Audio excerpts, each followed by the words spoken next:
Welcome back to Bourbon and BS Podcast, everyone. This is episode 361. We have some special guests. We have a full garage.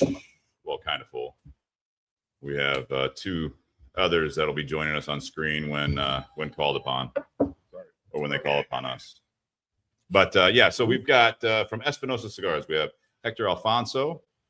Welcome back to the new garage. You haven't been to this one. I have not. Yes. And then also Jack Torano. Thank you for joining us. Thank you for having us. Never been on the podcast together.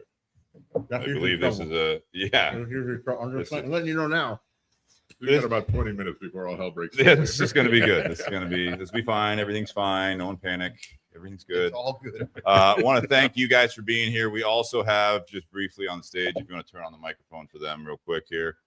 They look like they are. This is a new feature of the podcast. I added. Put a banner behind them. You got to sponsor it by somebody. They are joining us. They are not. They're okay. Guys, wave. Make sure that everyone knows you're safe. Hello, everybody. Nobody said to talk. We're in timeout. You're in timeout. Tyler rocking the new Espinosa hat. That is right.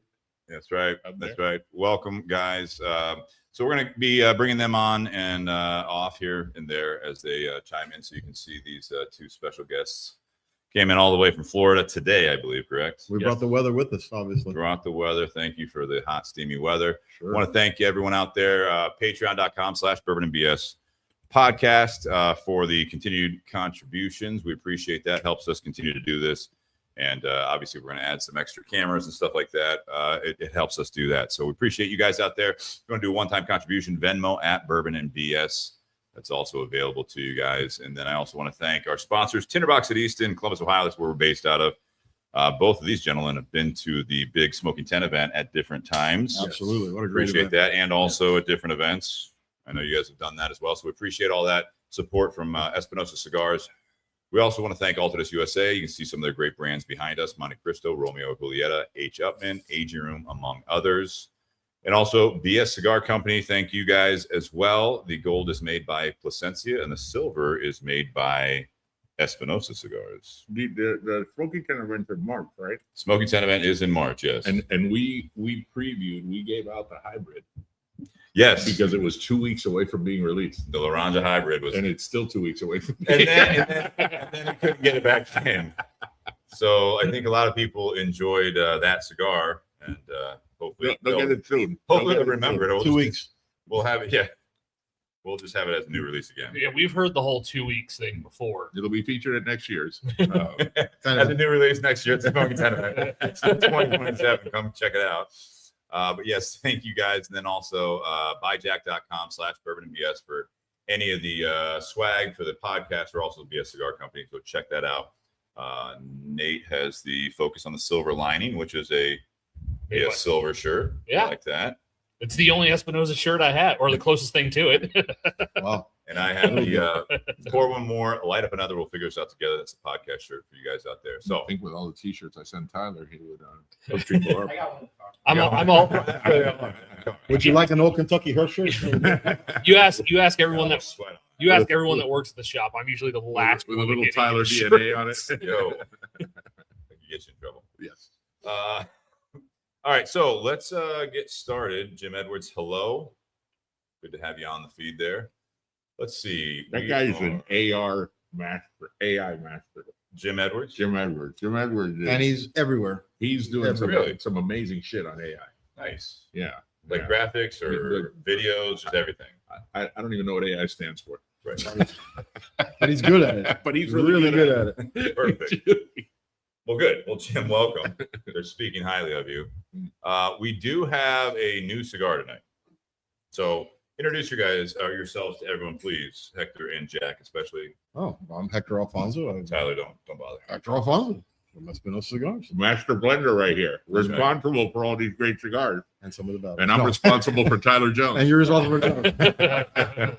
That's the hard job. So thank you, Hector. All right. And this is Jack Torano, the national sales manager for Espinosa Cigars.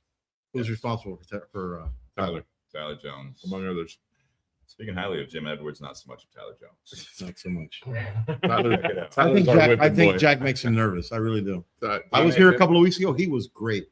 Who, Tyler was? Yeah, he didn't He's, freeze at he's missing turns. he didn't now. freeze at a yellow light. He Yeah, knew when yeah, to turn. Now he's yeah. Jack scares him. Yeah. You gotta see what he does to You're Gavin. not even on screen. Is there a mic on though? At least. No, it wasn't. All right, just leave it on at this point. Just don't talk. Just act like you're on the whole time. You just may not be on camera. I think Tyler is an amazing human being. It's my honor to sit next to him. Suck up. He wants a t-shirt. Suck up. He wants He a wants hat. a t-shirt. or a hat. I'm also very tired and drunk. And he drove here. Like Ready? working. All right, so the featured cigar is a limited release, correct? Well, yeah, it was a limited release. That's the concept. We'll see how that works out. I mean, it's It was actually given away at the show. It was the incentive. We had the 601 Blue 20th anniversary, and on the Knuckle Sandwich sides we had the Avant Garde. So depending on what tier you reached, you would get these boxes for free. Right.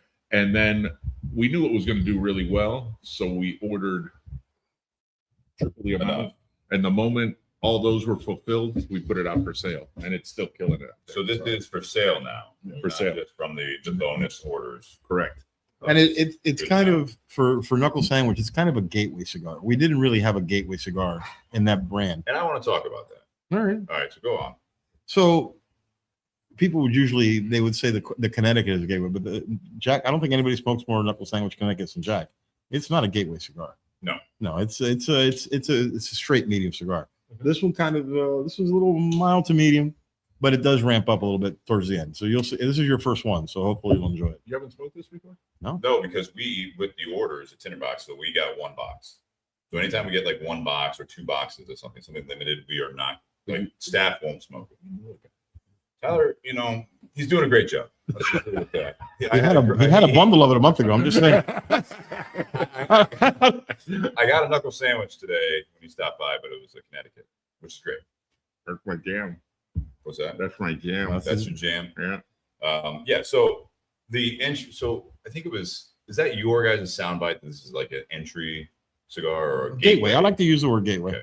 Because I read that. I think it was on Hackworth. Sure. And so it was like a really small little blip about, because they're rattling off everything at the trade show. And then I'm like, oh, that's great. And then it says MSRP was like $17. I'm like, hang on a second. I'm thinking like Gateway, like this is like a price tier down. Well, we would have called that. $12 Then we would have called it a lost leader, probably. Yeah, We would have used that like term. an entry level. An or entry something. level, yeah. But So the way I read that, I'm like, hang on a second. Gateway. But I'm pretty sure in the press releases, I would say it's a gateway cigar profile wise. Profile-wise. I'm always Maybe I very missed the sure. profile wise. No, maybe that listen. In all defense of them, write this down. In all defense of them, they go through hundreds of press releases before the show. 100%. Yeah. So they're going quick. They're summarizing these things, and and he does go to he did stop at the booth.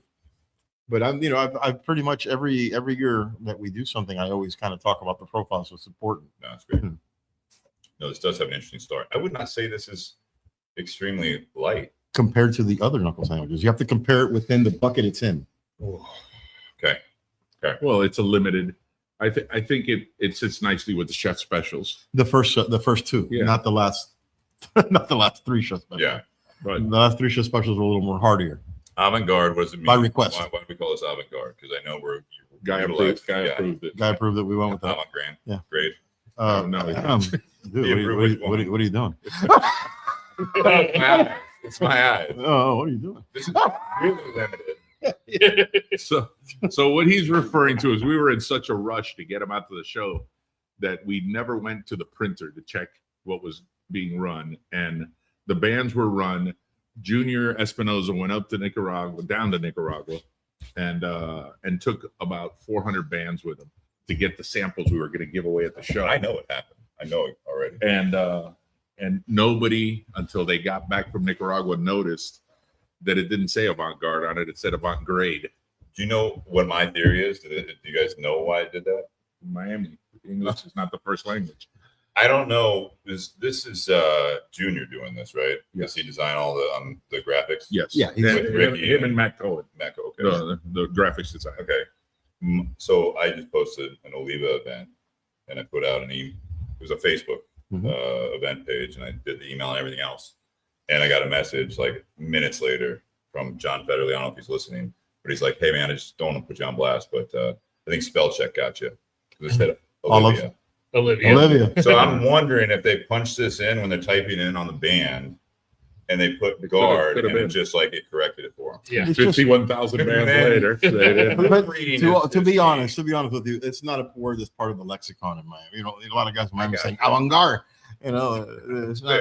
So listen, it was, but we fixed it. So that was so we had about 15 extra bundles. I sent them to the team, and it's the cigar. It just has the what we like to call collector's edition. This was a baseball card you'd never smoked it. Yeah, you would have got it rated, and it would have sat in your man cave. It would have out of the package. It's my Pete Rose misprint. You know, that's man. It'd be worth so much someday. Oh, Tyler only had a bundle in his car. That's why he's holding on to it. He's getting another bundle in 2 weeks. All right. So with this cigar, Knuckle Sandwich has obviously been a very successful venture for Espinosa Cigars and Guy Fieri. It has. I mean, this has been incredible because the story that that Guy said when Jack, you had brought Guy to the shop, and then Eric said it countless times when that relationship was formed, it was like neither of them wanted to kind of do like a celebrity cigar. No, that's never. Right? Mostly Guy. Mostly Guy. Yeah. Mostly Guy. Well, Eric said flat out no to a celebrity cigar. Yeah. And Guy told him, well, that's a good thing because I don't want to do that. I don't want. It took everything. A lot of convincing. The only thing that his name appears on is a chef special every year. It's got his autograph on it. Okay. And it took forever to convince him to let us do that. He didn't want his name to appear on any of it. So he didn't want a box with his spiky hair. He didn't want it to be gimmicky. Just wanted a great cigar to stand on its own. And credit to him, credit to Hector and the team. I think it can go one of many ways, but one of two ways, right? When you have a well-known celebrity, no matter what the arena they're in. But I mean, you could say like, and I've done it from a retailer standpoint where it's like, yeah, so this Knuckle Sandwich, this is actually Eric Espinosa. He makes all of these cigars here. And this is to someone that doesn't really know much about cigars. And he actually teamed up with Guy Fieri, and like you get different reactions. Sure. You get different reactions. And some people really like him. Most people actually do seem to like him, either not a big fan or not, but like they don't like necessarily follow Guy Fieri, but like they're like, oh yeah, I know who that is. And other people are like, they kind of look at you like, really? You know what I mean? And they're just like, I'm like, yeah. So they're well into it. And now you add in the fact that Espinosa and Guy are opening factory together. Well, yes, in the DR. Yeah, in the DR, which is other big news for you guys. Not only that's opening. We weren't. Hector and I were not privy to when that news was breaking. Caught us by surprise. We were told to keep it quiet, and the next day it broke. So you knew about it prior. It wasn't. Yeah, we knew what was happening. The thing is, if the news gets out of here, it's you too. You know, he points at us being Hector, and so which one do you guys put it out there? He did. But listen, it's an old Spanish thing. It's an old Spanish thing about not wanting to tell. You don't want to tell what's going on until everything's in place. No, that makes sense. So it's like a lot of cultures with the woman won't tell you she's pregnant until she's in her second trimester. Mm-hmm. So it's maybe it's an evil eye thing, but either way, it was huge news when it was released. You still every once in a while you still run across a couple of guys like, well, it's a celebrity thing. This is not like a sports athlete who puts out a cigar, who goes to the show and he has a great show. He sells $250,000, and then they tell him, "Are you ready to travel?" He goes, "Sure." Where am I going? Chicago, Atlanta, Miami? He goes, "No, you're going to Des Moines. You're going to Des Moines. You're going to Oklahoma City, and let's pick. We're going to Kansas. I'm not going to do that. Columbus. I don't want to do that, and that's how come those don't work out. Makes sense. They don't have as much influence as he's done events at big. He's done events at big places. We just did an event in Fayetteville, Arkansas, and it was one of the best Guy Fieri events ever. I mean, there were 150 people there. We set the record for sales at that store. He did your place. Open door. Didn't you guys have people outside running out the door? I mean, and that was within less than a week that we. And they had a week. Right now I know we're having an event in Virginia on September 28th. Those people are going to have 2 months to advertise this once everything is settled in. Most of the time in the beginning, we were like you guys saw that 4 or 5 days. Yeah, it was Thursday night for I forget what, like Wednesday or whatever. It was crazy, something like that. Yeah, I was even there. Yeah, you couldn't make it. Yeah, Tyler was on vacation. You would think he would have not come, he would come back. Yeah. I know I would have. Sorry. But I'm a company guy. But it was fun. I'll tell you a funny story. So, me and my wife have dinner every night around 6:30. The Food Network was always on for 10 years. The Food Network's on the TV. We're not really watching it. We're having dinner, but it just coincided with Guy's show, either Triple D or Grocery Games or something. Guy was always basically in my living room while we were having dinner.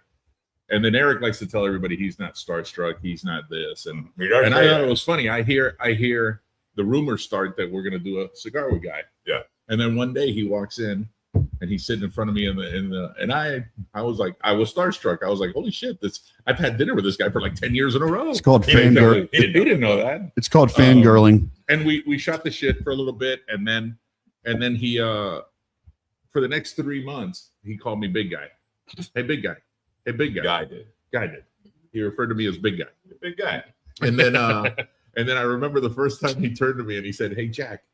And inside I said, "Yeah, guy." I made it. Inside I was like, "He knows my name." I made it. He called me. Eric would tell you that's no big deal. Dear diary. But it was fun. It was I cannot have. Dear diary. It's me he again. knows my name. Again, how long did that take? About a year for you? What? That till he knew your name? Like 3 months. Oh, it went like a year for me. Oh yeah. It was a year. That guy, yeah. But listen, I don't really Hector have that. blended all the cigars. Hector talked to him on the phone repeatedly during this whole blending process, but it was COVID, the heart of COVID. Yeah, but Okay, And then all of a sudden, Hector's like, this guy has no idea who I am, which is fine because listen, I don't do any of the events with him. It's Jack, it's Eric. I think even Junior's on an event with him, and the reps. I mean, listen, that's fine. Has he been to the factory? Not to make it about The new one? guy. No, the Lazona. Oh no, not the Lazona. He's been to the warehouse a dozen times. Oh, sure. He's been trying to get things in place to do a trip to Esteli where he films some food That's right. spots and also cigars. And he's trying to get the Food Network to go in and do and also include cigars, which would be huge. That would be a big step for the industry, Yeah. let alone for you guys. That would be huge. All right. So we have the Connecticut, right? That came out. They all came out the first three, right? No, Together. the first two came out. All right, so next year it's 5 years. That's right. Next year it's 5 years. Yeah. So we have the first 2 years. The first year was Maduro and Habano. Then the second year was the first chef special. The second chef special. Oh, the birthday cigar. We did his birthday cigar. 55. 55. The first, yeah. That was the second year. Actually, the first after we already been a year old. So after 2 years, when we put out Connecticut, right? Connecticut came out for 2 years. Then the last following year, Puro. then the following year, Yeah. Puro. And this year we didn't release a core line, but the plan is to release a new Knuckle Sandwich core line next year. So a fifth core, A fifth core. and still carrying on The chef birthday special, cigar, the birthday chef cigar. special. Yeah. I don't know what I'm going to do after 60 because I've been kind of playing with the ring sizes. The first was 55, the second was 56. 60? No, the birthday cigar is the same cigar every year. Is that what he Just a wants? different ring gauge. Different ring gauge. I don't No, I change. know that. I'm just saying. He's fine with it. Listen, Yeah. he likes to be involved, which you can't blame him. He's got his name attached to it. You want to be involved. you want But to as long do as the that. cigars are good, he's really never been, Yeah. He he did have input. He wanted a fat cigar. He wanted a 60. We're not really a 60 You're company, 58 but company. but we Do made that. a couple of 60s for him. Everything comes in a 60 now, except the Connecticut. We have Except the the, Connecticut. the Puro's in a 60. Mm-hmm. The Habano, the Maduro, because he wants a big cigar. That's his side. Like when we had him at the shop, you guys had two bundles, basically one of each, Sabano and Duro. He Like not 60s. Not For 60s. him. Toros. Toros. 56. I'm the one that brings I him cigars. guarantee that we had a bundle of 60s when he was Maybe there. that's what we had in stock. I mean, listen, This was 2024. I don't think we had 60s in his brand. I think they just came out. I'm pretty Maybe. sure because I wasn't smoking, but we had a bundle of each. The Habano is what he goes to mostly, right? Is that right? Yes. Mm. Yeah. I could have sworn it was a 60 and that's what he wanted. So we like that was part of the, if you guys were doing. I always Right. bring him cigars whenever we do an event. Mhm. Because the times I have forgotten, I then have to steal them from the store. I don't Oh, steal yeah. them, I borrow them and replace them. Yeah. So I bring them 2 or 3 bundles, and I always bring them Toros. Alright. So I don't know. Pretty sure, but whatever. Avant Garde. great. Avant Garde, this is the newest one. What are we dealing with here? besides the Gateway? What kind of blend is this? This is all Nicaraguan. Okay. And this, unlike Puro, which is, Puro's all Nicaraguan as well, a Nicaraguan wrapper. This is mostly AJ's. This is mostly tobacco from his place. So it's got, it's got his soul to it. We're using his tobacco. But the wrapper Ecuadorian, binder is Jalapa, because I love that's my jam. Seco Jalapa is my jam. Corojo for almost every binder. I just like that. I like the little flavor that it does. Mm-hmm. But this is, like I said, we really looked out. This is a cigar I've never been lucky enough to. I mean, I'm not one of these, one of these geniuses who can blend, that cigar that progresses. I don't know how they get around to doing that, but this one really does progress for us. I mean, you're starting it now. You would say it's medium, right? So it is, yeah. And the retrohale is amping up. Yeah, the ramp. Just noticed that. Wait till you get to the band. Peppery, but it was like just the last retrohale. I just kind of just hit. Sean's feeling it. When you get to the second band, the cigar completely changes. And I was worried that, people might find it too mild, but listen, you have to have something. You have to have an introductory into the brand. You have to. We went many years at Espinosa without a Connecticut. Yeah. If we got there, we would have had 17 Habanos. I mean, we had to have a Connecticut, and the Connecticut's done really well. Yeah, I don't think this is super mild for me. When you first lit it, it wasn't mild? It was very balanced. Okay, that's great. That's great. We like hearing that. Like, you guys better than me. I mean, when I light up a cigar, I don't do the inhale. Like some people like to do like a quick inhale, just to like kind of feel it. The dry draw. I like to do the dry draw, sure. Well, I'm just like, I don't get the strength right off the rip usually. It's usually the flavor for me. You know what I mean? Like if you end load it or whatever, and you get like that pepper off the rip or whatever it is. But I don't really get the strength until I'm a little bit into it. Are you guys like one puff and you're like? I don't get that initial strength either. Yeah. No, on this one you don't. I'm about an inch in now is when I started to. Now I'm getting that. I will tell you that 8 out of 10 cigars I smoke are Connecticut. Yeah. I have just gone down. I really love Connecticut's, and not only are Connecticut's, but I love Connecticut's. Yeah. There's a question in the crowd. Yes. Hi. Steve, try take a sip of the bourbon and then retro. Yeah. And I feel like this is a really good pairing. It lows down. It lessens the spice on the retro. It's actually a really good pairing. I feel like Castle and Key stuff. Just get a little fruit off that whiskey off the rip. Mm. It's got like a dark cherry note to it. Yeah, Shawn, that does actually the retro kind of like tones it down a bit. This is we had, so you talked about the chef special. We talked about the 55 series, the birthday series. You want to talk about the new stuff? You want to talk about the stuff that we released at the show? What are we coming out with? 59. No, I mean, it's 59. 59 coming out. So the other cigar that really got a lot of, I mean, listen, we did really well at the show, and a lot of the cigars have moved really well. All Warhead is out of stock, correct? It'll be right back in. All right. So Independence Day is gone. Gone. Chef Special? Gone. Independence Day, same blend as the first one. Every year. It's only been 2, right? For the Independence Day, last year was the first one. The second, right? Yeah. But Independence Day, same blend. Warhead, same blend. Yeah. Well, we're not changing your cigar. We're changing your smoking experience. Gotcha. That's what The total changes, but the blend stays. Did you change it? Did you smoke the 20th yet? Yes. What's different about the 20th? Well, I only smoked the one. It was, I think Tyler gave me one with the prototype blend or band.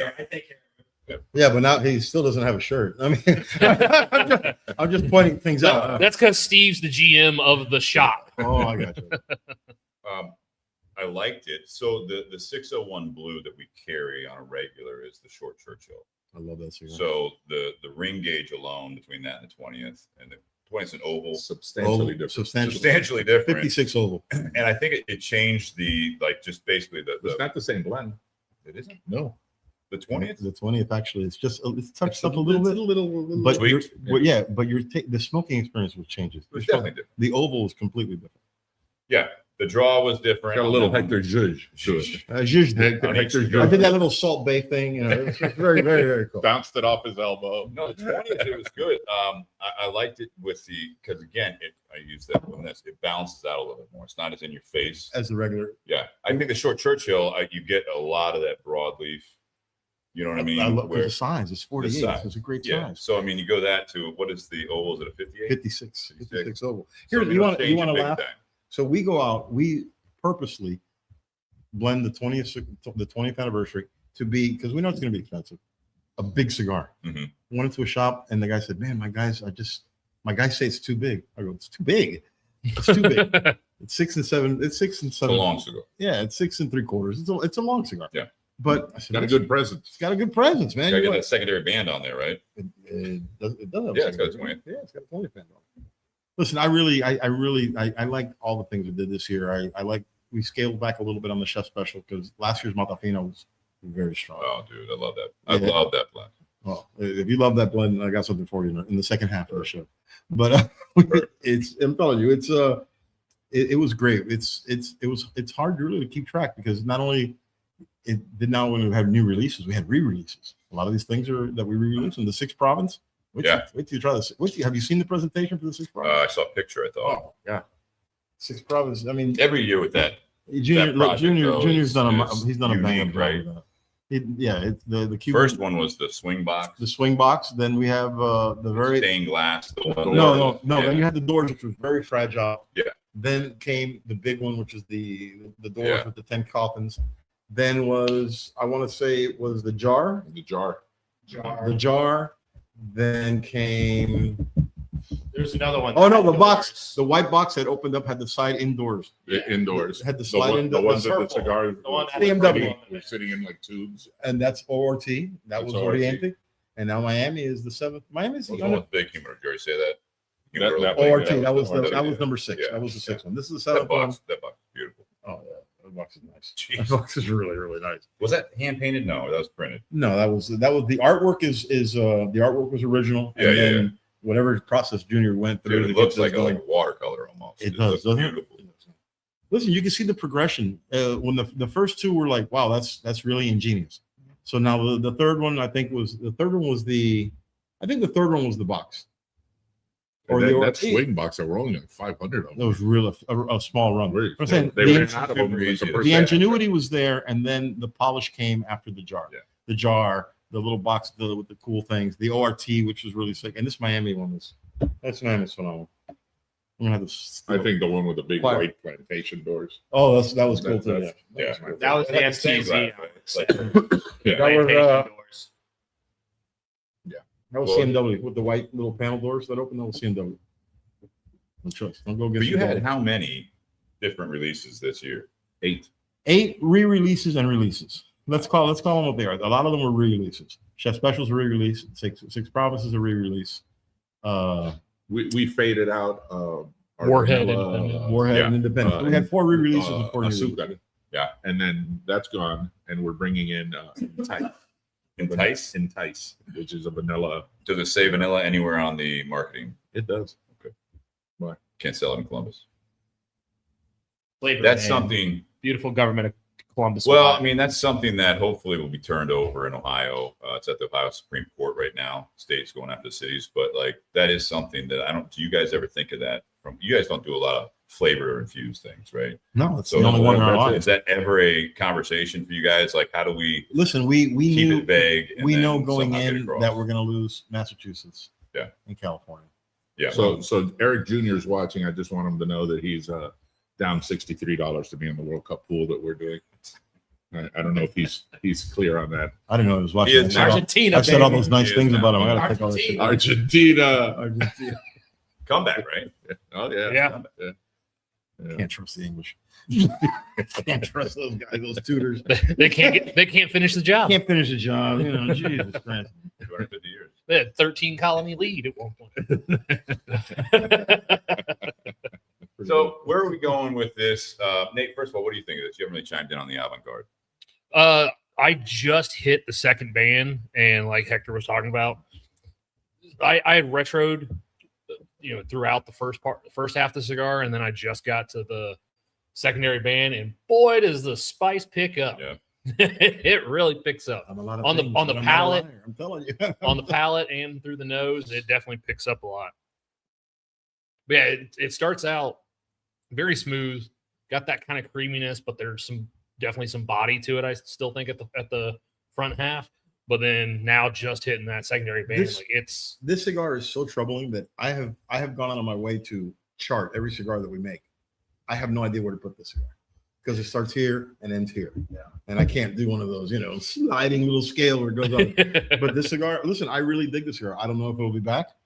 I mean, I think, Except that for was safety, man. just to cover your bases, put it where the cigar starts, because then people might sit there and go, okay, this but this the problem is the guy, something whenever we print this chart out, the guy says, oh, I'm going to start here. And then, he's looking for me online. He's sending me, he's sliding shit into my DMs about, hey, that wasn't medium, that ended up being medium plus. I'm really having a hard time where to gauge the cigar, but I like I like the end result. And it was funny because when Senior smoked it, he looked at it and goes, it's okay. And then he goes, oh, it got better. It got better. Yeah, it's definitely changing. It does strengthen a bit. I don't like to do like the notes and a lot of that stuff, but there's like some food flavors there halfway through. It's like bready notes or whatever. So along with Entice as a core line, we also have Hybrid coming out soon. 2 weeks. 2 weeks. It's been 2 weeks from. We just don't tell you when the 2 weeks starts. We want to be again. We've gone through that in this country before. We want you to be surprised when you get it. We want you. The movie Snatch, when he's like, "How long are the sausages?" He says, 2 minutes, Turkish, and he's like, "It's only 2 minutes, 5 minutes ago, Turkish." Like That's like basically where you guys are at. That's basically where we're at. But it should be August. The funny thing Right, is Junior? Of that- 26. the funny August thing, of 2026. Yes, good. the funny thing is that cigar's all over the internet, Yeah, and nobody can get it at the store. They all get it at events. They all get it at we had it on the shelves after the event. Yeah. For a short period of time. For a very short period of How'd time. that happen? Well, you have leftovers. You Yeah, throw we them had on the leftovers, shelves. yeah. Oh, look at that. Yeah. We have another Shawn from Valparaiso has a question. question. Hey, First hey, time you caller, hear long me? time You hear listener. me? I'm over here. I wanted to let you know that I have, I think, 3 of the 2025 blends from Eric. Did you make that one too? The for STE 2025. Yeah, that was, remember that short run you did for the 10 event 2 years ago? Box press Robusto, very full. We did 1,000 of them, and we put the white band on there that says STE 2025. Yeah. Somebody Keeping sent that me as a picture collect- of that. I'm going to keep one as a collector's item. It may get expensive. Somebody sent Hector a picture. That's the first time he saw it. It's funny. People fill out, hey, what's in this? I go, I don't know. Hold on. I Go to got my it. notes. Let me go to my access. Hold on. I got to log in. What's the name of that? Well, that's not the name I have it under. Hold on. I got it under, It stood up to the BS Silver that you guys do for us. Which is Really? a firecracker. You like that Nice. cigar, huh? Which That'd be- silver? Yeah, silver. You like that cigar. I mean, yeah. You like it, don't Yeah. you? You like it. Do you not like it? It's just, I really liked it in the Revito. that's what I it really was know. good in the Revito. I It know. was really good in the Revito. No, the ST 2025. That was a good one. So, all right. So you got 8 coming out. And then we had Avant Garde 601 Blue 20th, Mhm. Independence Day, Warhead. Warhead 12, 6 provinces. 6 provinces, and we're missing one. You had Entice and Chester? That's Just a- 7. Hybrid? Here we go. Oh, the hybrid. I don't know. I counted Hybrid, Avant Garde, Chef Special. Chef Special, I didn't count. Avant Garde, or yeah, it was Chef Special that I was with. And it's funny, wherever I traveled a lot last month. I mean, I got to get out of the office for a while and do some events. And people, everywhere you go, everybody has a difference here.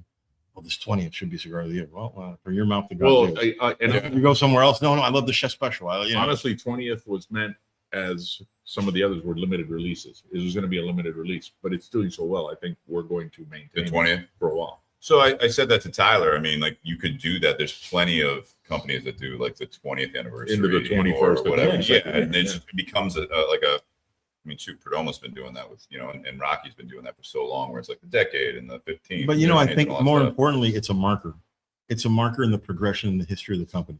To have a 20-year, just think about this for a second. When you think about companies like ourselves that still are called boutique by whoever's using that terminology, borderline, if not. that, as you know Yeah. my feelings on that. But to have a cigar for a company that's our size, our company that's in our bucket, as they say, Mhm. to have a cigar that's 20 years old is incredible. So I think it's a great marker. You got, is Espinosa Cigars 20? or Espinosa not yet? Cigars will be 15 years old. That's what I in thought. But February. this is like the This EO. is the EO days. Yeah, this is the EO days. Yeah. Yeah. Listen, Luciano's coming up on his 20th in a year or two. third iteration. Yeah, but this third generation tastes Yeah. just like the first. I know. Guys tell me, I had the first of the day and it tastes different. You're smoking a 19-year-old Yeah, I was cigar. gonna- Exactly. By the way, you're smoking an 18-year-old cigar. Yeah. Yeah. Sitting for a minute. It ages a little bit. It does. Listen, this is such a good business, man. I mean, this is such a good industry. It's a good industry, and I mean, with you guys, it's for anyone that knows Espinosa Cigars, there is a lot of history. Like the 20th of the Blue is a great example of that. Of Eric's story, obviously from early on days. You describe what he's done in this industry. He's kind of done it all. Done it all, right? So people meet him now, and he's Eric Espinosa. Like you do the impression, I'm not going to do it, but it's like he's the guy when he's in the room. Bro. People say I say bro a lot. That's not true. But right, bro. But like he comes in and he's Eric Espinosa now, right? Like this is what people meet him now. But like 10 years ago when we were down in Miami with you guys, he was Eric Espinosa. People knew who he was, not everywhere. But then you talk to him before that and his history, like with Rock Patel, and he was broker rep, I think, at one point. I mean, he's done like everything. Rocky, La Flor, but he's done the legwork. He's done exactly there and the events. And I will tell you right now, there's nobody better at an event than Eric Espinosa. There isn't, and I think part of that is too when you see him at the him, 10 event. Oh yeah, And that's it on the big stage. But at in-store events, there's nobody. He connects with everybody. He connects. He is a guy. He has a talent that commands the room too. That you meet him at an event and you walk away. Eric Espinosa is my friend now. You probably walk away with his cell phone number. With a cell phone number, Usually, which drives me crazy. Right. Because I am such a huge, and I understand. I'm such a huge fan of chain of command. And Sure. but listen, this is how we built our business. He told me, Hector, bro, we had nobody. When we had 800 square foot warehouse and no cigars, this is how he built the business. Right. And I've said it here before. I've said it on 100 different podcasts. Where we are today is not where we were 5 years ago when we had our first big hit, when we hit La Ranja, but we grew incrementally on his shoulders until we got to the point where we weren't walking in him. He helped us get to walking. It's just a fun story for even the two of you guys now with them. You know what I mean? Like, Hector, I met you a while back when I didn't meet you. Like I was doing a 10 event with General. And you did great. It was just the fact that I think that, and I'm not putting words in your mouth, your heart's not in it like it is now. Correct. So that was like part of like the transition for you, the Torano name. And then, they kind of, I don't know how much you had to deal with, like how they kind of rebranded everything. Well, no money came my way. Well, You want to hear a little funny story? well, real quick though, but it's like, with your, the name Torano, cigar smokers now, in general, like, that are newer in the last 5 years, they don't really know Torano, right? They have no idea about the story of Torano cigars and how it got sold and that whole, I'll just call it a story. And then Jack, being kind of, you went with the name with that, to General, and then how you have transitioned with Espinosa Cigars. And I describe it for those of you, I forget if we've ever talked about this, but it was like, I met you, I think, the first time at the Smoking 10 event when you were representing General Cigars and the Torano. It was all the new packaging, looked a lot like Camacho and everything like that. No idea what you're talking about. And allegedly, they were different colors. But it was, I had you up on the stage with, that year, it was like 6, maybe Eric more was people. up there. Eric was up there. Yeah. And you were professional. That's how I would describe it. You were professional. You weren't really jumping on the questions. It's tough to do when you had Eric up there. I think Nish was up there, and all that, and Ricky was up there. But I had to direct questions to you. I was like, Jack, this next question is for you, because I was trying to get you engaged. Yeah. So throughout the 10 event, you were very professional. Everyone, you got along with everyone like that. But I had that was the one-time meeting with you. Then you come in the shop a couple years, 3 years maybe later into the Tinder Box at Easton, and you are now with Espinosa Cigars. And there was this night and day just aura around you when you come in. Who you are, who I know you now is like, you were very involved, you're very engaged, joking, smiling, all this stuff. And I was like, that's not the same fucking person. It's to do with being happy. It does have that. I mean, it has everything to do with it. I'm telling you, I But worked that's for the the family. company. I worked for a sub boutique company.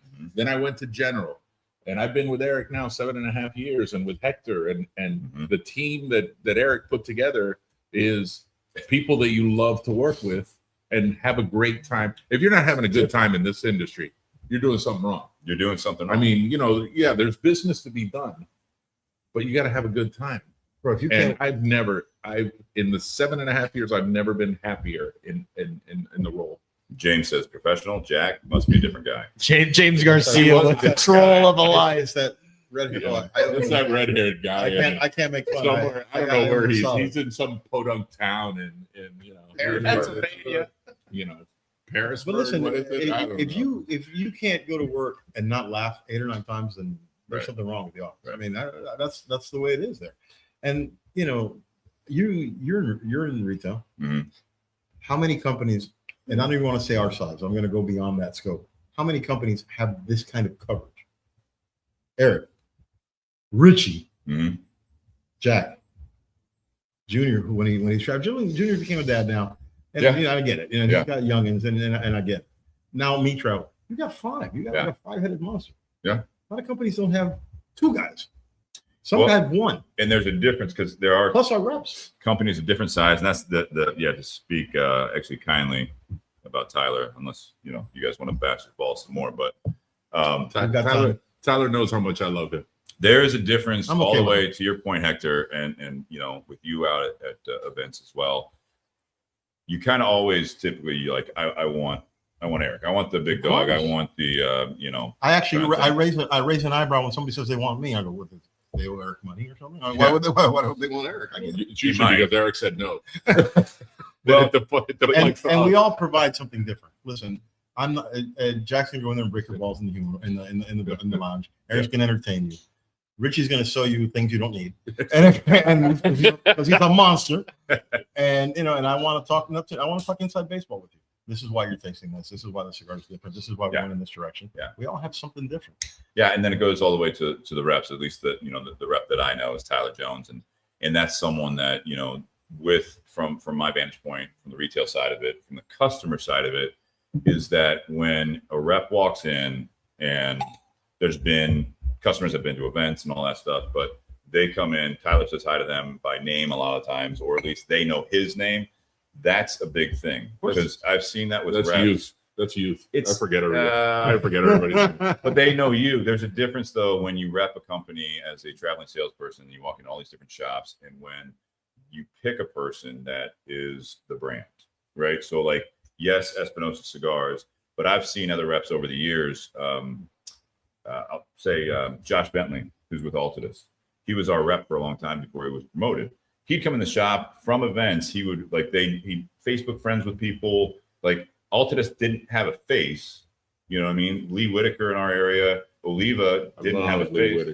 Didn't have a face. So it's like, but when Lee comes in, like he is Oliva. People know Lee Whitaker. That's always going to happen with platforms. So big platforms like the General Office. But You got the brand point, ambassador. though, Yeah. you guys have these We're tiered. levels that people know you. People that are getting into Espinosa Cigars, they read up on it, they watch the interviews, they watch the podcast, they watch all that stuff, and then they meet, hopefully meet one of you guys in a shop, or they meet Tyler in a shop. That's more impactful. I know you guys appreciate it, but some of the listeners may not appreciate the fact that what it takes to sell a cigar is not just the cigar itself. The funny thing about Tyler is that Tyler was a monster from day one. Tyler, and I would go around telling people what an amazing rep, and Eric would yell at me. Eric would get pissed at me. Stop telling people Tyler's good. They're going to poach him. They're going to poach him. I said, Tyler's on a death threat. He's not going anywhere. Tyler, I have Tyler. Tyler's been with us the longest. My second longest running rep is Gavin, Okay. that does the Carolinas and Georgia and Alabama. And I always tell people, Gavin, I said, Tyler's the son I never had. I love Tyler. Tyler's the son I never had. Gavin's the son I never wanted. Yeah. Got to put them in their place. Sean, you got to lift one up and put the other. Yeah, you I gotta was balance just, it out. You gotta you don't balance have a it out. favorite kid. Shawn from Valparaiso. You want to hear a funny story? Well, let Sean I'm go. sorry. Good. I'm sorry, Sean. No, real quick. I just want to. I met Tyler probably 7-8 years ago before he even started this, and I remember him telling us like he was considering going at the time, and I remember like saying, "What's stopping you, dude?" I always just in the small time that I've been in, I He learned. was 18. That's probably what's stopping him. Well, then it was the Air Force. Yeah. Yeah, he was in the Air Force. But I could tell- I could tell before he even started that the passion he had about cigars, and I knew that when he went with Espinosa, he was going to crush it. So to see where he is now, business surprising, but it's also amazing at the same time. So Yeah, Let me tell we you- let me- didn't we have him on the podcast before he ever started? He's been on more than you guys. He's been on it like 10 times, I think. He's on the podcast. Yeah, I was in the Air Force my first time. So I think the on first time he podcast. came on, he did not bring an Espinosa cigar, just for the record. For the record, correct. Tyler, the first day he worked, I called him like at 4:00 in the afternoon to see how his first day was going. And he said, now a rep will probably average 4 to maybe at the top end 7 store visits a day. Yeah. Depending on where he is. Yeah. You know, and I called Tyler, how you doing? He goes, dude, I just went to my 11th store. And I went, 11th store? What I was you gonna kill Are you Doug walking Sniffer. in and throwing cigars and running out? What are you doing? Throwing He was cigars in a car. He This was kid like, was so pumped to get out there that, and he hasn't slowed down. So listen, these guys, both him and Gavin, they knew the portfolio. Usually, once we get a hire, I'll talk to them and talk to them about the portfolio. They knew the portfolio. Yeah. I mean, Him, you got Josh in Nebraska, and Yeah. these guys knew the portfolio shit definitely better than Richie. But Richie's just happy to have a job. yeah, Right? Richie, if Richie I knew the love Richie. portfolio, Richie knocked bro. oh, get out of town. Tyler was salesman of the year 3 years running, Yeah. and then Richie took over Florida. And that was the end of that. That was the end of that. That's Florida. That's like a cheat code, right? Florida. Florida's a little bit of a cheat code. So you want to hear a funny story? You talk about Tyler's lobbying to make a lot of those accounts in Florida key accounts. So Like, come on, bump that guy. Richie will still get his commission. Right, of course. You won't So, miss out on it. You want to talk about funny things? We were going to do a cigar for Toronto when September 11th. So the thing missing from Torano's portfolio was that banger of a cigar, Yeah. that strong cigar. So This is going way back. This is When 2014. Charlie was it? Okay, yeah. Charlie taps into Eric Espinosa and Hector, and that's how I had known Hector. That's another funny story. It's not. No, it's not. Really not. And we were. It coincides with September 11th of 2014. On September 10th of 2014, Charlie sends us a message. I need everybody in the office at 8:00. And we're like, oh, okay. That September 11th, Hector and Eric are coming over in the afternoon with test blends of this strong cigar we're doing. And the rest is history. We walked in at 8 a.m, and Charlie said the news is bad. As of 9 a.m. this morning, the company's been sold to General, and all of you are basically out of a job. And my first call, I'll never forget. My first call was to Eric Espinosa. Yeah. You may not want to come here today. And it was and he told Hector, yeah, we're not going. That's one way to let the employees know. But I was doing a Torano event at a shop called Cigar Cellar. Actually, Richie worked at this shop. You worked at the shop? At the shop, Okay. in Miami. I'm doing a Torano event, and there's Hector. I really don't know Hector, but there's Hector sitting on the couch. And during this Torano event, and I walked over and I sat with him for a few minutes and talked to him, and I was like, "Damn, this guy, like this is all new." Hector has the Mr. Warmth that he Yeah. really that That's persona. an ironic. and It's it an was ironic it's name, like, by the way. because Until you get to him talking.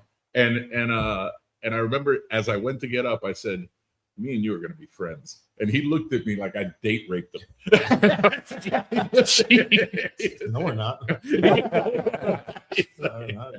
Made that exact. Look at us face. now. Yeah. Bosom buddies. Yeah. Bosom buddies. Ruben I tonight. remember his face when I don't think he's ever had anybody get up from a conversation and go, "Me and you are going to be I friends." had just finished watching Oz. You can understand. Oh, Oz. God. You weren't I mean, he's Are much, you convincing for something? he's much bigger than me, but I'd have put 3 holes in him in a minute. I love it. And Hector can tell you, dude, I started 7.5 years ago. And Hector wasn't traveling. Hector wasn't doing No. events. Hector was in an office, basically handling He was also working for. the PD. police. Yeah, So you he were was PD. part-time. Yeah. But I kept telling Hector, you have it in you to be out there. You have, because I hang out with him at a cigar shop. I see Hector. I see the real Hector. Yeah. So the Mr. Warm thing is cute. But dude, you're engaging. You're a very intelligent person to talk to. I am. You know cigars. You know cigars. Yeah. You need to get on the road. And finally, when I got him on the road, I would tell him, you see how great you were received? What did you say one day? You have an awkward following. Yeah. You have an awkward following of fans. Awkward following. You have an awkward following. I think they're all on this thread. Hector, do you like being on the road? I love it. I See? really do. Because He was right then. not only it's not. Listen, I like being home. I'm already 60 years old. I like being Right. home. Home is great. You're retired. I'm retired from one job. I work here. Right. I like being home, but it's not like I'm out selling shingles or selling, bathroom, Right. the little shower curtain rods. So Those are we're important. talking about a company that I'm out there talking about a company that I've been with since day one. How's that not fun? I mean, Well, seeing the institutional, growth, right, and seeing how big you guys have gotten. institutional memory wise, me. I mean, Yeah. me, Junior, and his father. Yeah. Since day one. That's us. How have you seen the biggest change? The growth. How big of an impact was you guys teaming up with AJ Fernandez? Well, listen, AJ let us expand the portfolio. That's That what was I the mean. first thing. The first thing that we did with AJ, we could expand the portfolio. It was cheaper to make the cigar with AJ than to buy the wrapper and get it made. Yeah. He has So- the best tobacco in the world. was And he had- Murcielago the getting first? rid of it. No, the 601s were the first that were made at AJ. Okay. Murcielago came later. Okay. We had to reverse engineer that because we just had to think about who was Reverse engineer the old 601s, I remember too. Yeah, no, we already knew what 601 was, Okay. but the Murcielagos were a little bit more of a mystery. So we had to consider the time frame that cigar was made in, the tobacco available to that, and then listen, Murcielago came out great. Still a great cigar. Shawn. So now that you've established how amazing Espinosa is, and I agree with that 100%, when you guys go and visit shops and brick and mortars, and is it one of those where most people are like excited for you to be there? It seems like if I owned a shop and you were to come in, I'm like, hell yeah, I'd be excited. But a lot of them, you still get like a pretty warm reception anytime you Absolutely. going in, or is there any? We still run across shops, that have never heard at the show. Probably, I've never carried Espinosa. I've never had an Espinosa. It happens. Yeah. But I'll tell you one of the biggest differences. Now, a lot of times those are people that are lobbying for free samples. Yeah, they're looking for free sample. Now, I'll tell you this. I've never heard of it. Can you give me one of every one of your Yeah. cigars? Those are from those guys. from the perspective of being in the booth since the first year. I mean, I've missed a couple of years because of some issues, but we don't have to stand in the hallway anymore Yeah. and track people down. Yeah. I mean, it was unfortunate, but that's what you did at the beginning. We were in the back. We didn't have great placement, and our success at the beginning was built on his relationships with people. People come Sure. and see it. Yeah. We were a big day 3 company. Yeah, back in the day, the crowds would come in and they'd be swallowed by Drew Estate, Mhm. General, Altadas, Dabba. They'd be swallowed by the big guys that would hold on to them literally all day long. So you, as a boutique, you were lucky if on end of day 2, day 3 is when they started trickling into you. And a lot of times they're out of money, Yeah. But No, that's true. that's not the case. and now. that's not the case anymore. Now, if you go to our booth on day 1, we are slammed. and if we guys are in the good. booth, I will say, I was in California back in March for work, training for work. Went to a shop just outside of Carlsbad in California, and they hadn't heard from you. And I guess you only have like maybe one sales rep on the West Coast, or you don't. Yeah, we have a broker in So- California. This place I went to, I talked you guys up.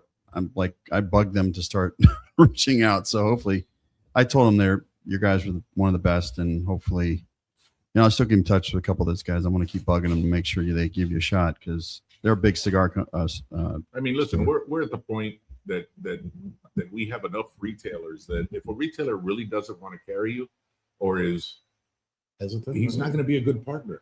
No. I mean, we're a handheld product. There's 2 stores in this country: stores that sell cigars and stores that have cigars for sale. We thrive in a store that sells cigars, where the people behind the scenes are engaging to consumers, that they know what their consumers smoke, that they'll recommend. Boutiques thrive in that setting, but in a store that there's a cashier waiting for you to bring in and scan the barcode, boutiques don't really do Yeah, well it's there. a clerk. Yeah, they don't So they don't walk in. really do well there. So we don't need to be in. I tell my reps all the time, listen, we don't need to be in every store.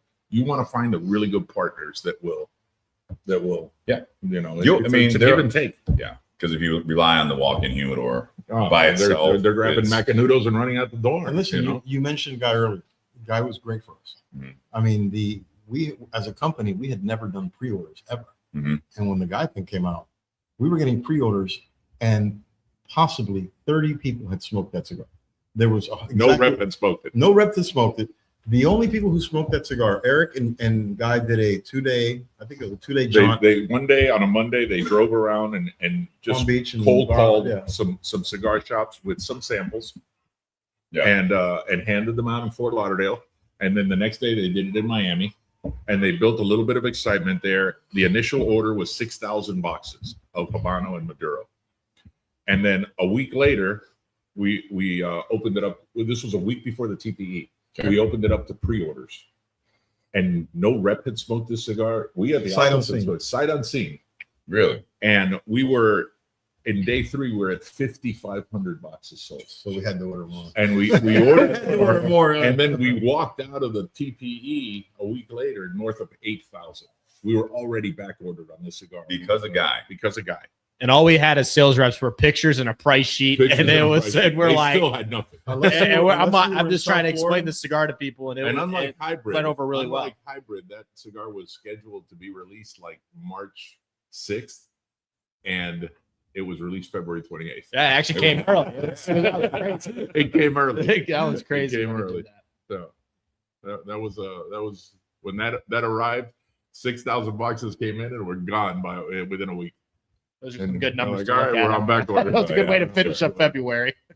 Yeah, I mean, it's been an impressive line. I mean, has it cannibalized any of the other like 601s or anything like that in your portfolio? Because when you guys get that big of a portfolio, right? And I know like Knuckle Sandwich is kind of its own brand within Espinosa, right? Mm. And 601s are, and Laranjas, everyone does like the different stuff. But like you get to a certain point, sometimes I feel like that you put out stuff. None of it's super similar, so I guess that helps. That's what I was going to tell you. I think there is nothing in the Espinosa line that you can pick up and has an equal in the Knuckle Sandwich line, and vice versa. Yeah.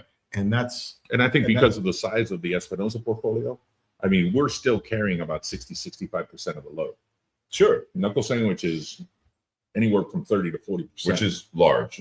large for a brand that's 5 years old, which is large, but it hasn't just shadowed as Espinosa's portfolio. I think it uplifted a few of our lifted it, SKUs. I absolutely. mean, the Knuckle Sandwich Maduro, at least in my territory, like went crazy. And then I think other people are like that maybe haven't smoked Espinosa were like, all right, what other Maduros does this company make? And then you see Murcielago numbers go up. You see 601 Blue numbers go up. And it really uplifted. It was really crazy how that actually panned out. And We had a similar experience with Placencia products, right? So when Placencia started really coming on the scene on their own, even myself, I didn't really know much about them. I knew it from Monte Cristo, the Espada series, and they threw Placencia actually on the band, on the boxes and everything like that.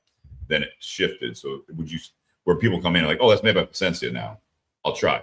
You know what I mean? Because they make stuff. There's a whole lot of other things here. yeah. Well, yeah. But I'm wondering, is that what you're talking about? Is that like when they smoke the Knuckle Sandwich, then a retailer or even a rep can say like, well, actually, that's made by Espinosa Cigars if they didn't know that at first. yeah, sure. I mean, there's plenty They of times also where that make- happened. Bam, bam, bam. Yes, And they're like, oh, I'll try those.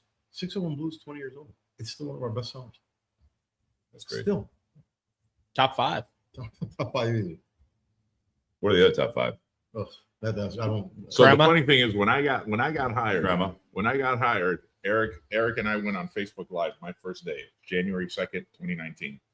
And Eric, being Eric, talked and shot the shit with the people that were listening and looks at me and he goes, oh, what do you like to smoke? And I said, Eric, I'm a Connecticut guy. And he goes, boy, you came to the wrong fucking company. And it turns out that Grandma is like one of the top 2 best selling, and Yeah. Knuckle Sandwich Connecticut is up there. Everybody's jonesing for a re-release again of the 601 Black. Yeah. Mhm. Me and Hector got that at a couple of our stores in June on his trip with me in Indiana. The problem is that we So are, Hector can blend a damn good Connecticut. and he he can. doesn't smoke a lot of them. Or what? I don't smoke a He lot. doesn't smoke a No. lot of them. But Connecticut smokers, I mean, in that the milder smokers are still a big, big chunk of Without the a doubt, consumers, without a doubt, right? sure. It's the number 1 selling rappers. Sure. Listen, there are still some holes in our portfolio, believe it or not. And there's some cigars that we have in our portfolio that are predicate date that aren't going anywhere Mhm. just because. Even though the battle is right now on hiatus with the FDA, when the change comes in a couple of years, whoever comes into the White House, who knows whatever wild hair they get up their ass. The new HHS guy he might be super anti-tobacco. Right. So we want to have those things with us. We don't want to stop making them. We No, that wanna makes have them. sense. And listen, if a guy If you sell 600 boxes of something, it's still 600 boxes that you sell. You know, if a store is happy getting red torpedoes, or for instance, the red torpedo does well there, why do we stop selling? We don't make anything like the red torpedo anywhere else. Right. We got to keep selling it. Yeah. At this point, you guys, no farms in the future. I don't know. Never say never. Never say never. Right. Listen, you know, That's a different beast. it's a different beast altogether. It's you know, if you look at every part of this industry, the guys who sell cigars don't really know a lot about how to make cigars. The guys Sure. who make cigars might not know a lot about how to grow tobacco. Right. You know, the guys who grow tobacco know nothing about sales. Yeah. In general, it's very specialized. I mean, what some companies our size would do is buy the field before it's grown. Yeah. You know, listen, we'll pay for this field. and we'll make something with it. And Yeah. we'll make something with it. We'll make I mean, something like, good with it. then like have License, and then Yeah. they'll farm it for you. they'll in a farm it sense. for us, Yeah. and, Listen, that's our tobacco. Just, Nobody else touches it. just to add on to the back of the knuckle sandwich thing, yeah, it was great. The anticipation for it was fantastic, but at the end of the day, you still had to make a good cigar.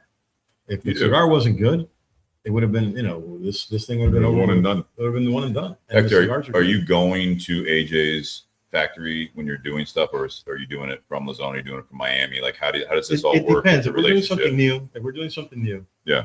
we'll, you know, we take trips down there. Now, Okay. Junior's been traveling there a lot. Okay. Now that I'm walking already, even though I'm Mhm. not walking super fast, I'm still Mhm. walking, you know, but we're not really releasing a lot of new things. Yeah. I mean, you know, what we want to do is, what I would like to do in the next couple of years is have the portfolio completely covered from, you know, Ashton White label, Yeah. all the way to something at digger quality, you know, something as strong as, you know, something like that. So we have something for everybody.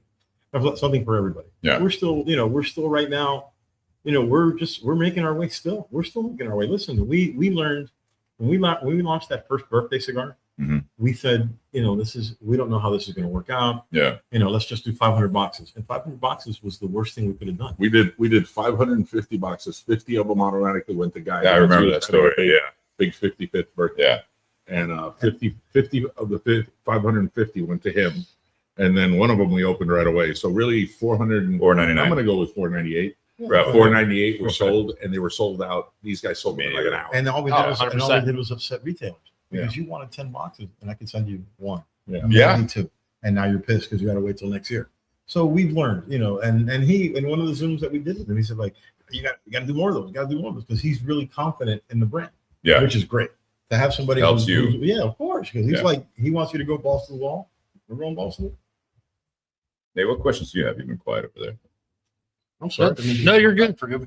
No, they can see me. You're fine. So let's talk Espinosa Cigars here real quick in the future. The guy and Eric, is it two of them, or is it Espinosa Cigars, or how's that working with the DR factory? And what's the timeline on that? Do we know? It's Guy, Eric, and Santana. Yes. So you know Santana? Mhm. You don't know Santana? The The guitarist? He had a brand called the Crossier. Oh, The Crossier. I do know that. So Santana's So- putting in the legwork. I mean, Yeah, he's, okay. he's down there. He's already in deep. Like He's he's been there for established. He's building the place. Yeah, okay, Basically. okay. He's going to run that factory. Okay. So he's got a piece, Guy and Eric. Okay. And we're hoping for September to get it open. Okay. I don't know if there'll be enough time to have a release coming out of that factory For the show, but for the show. we can hope. We can hope.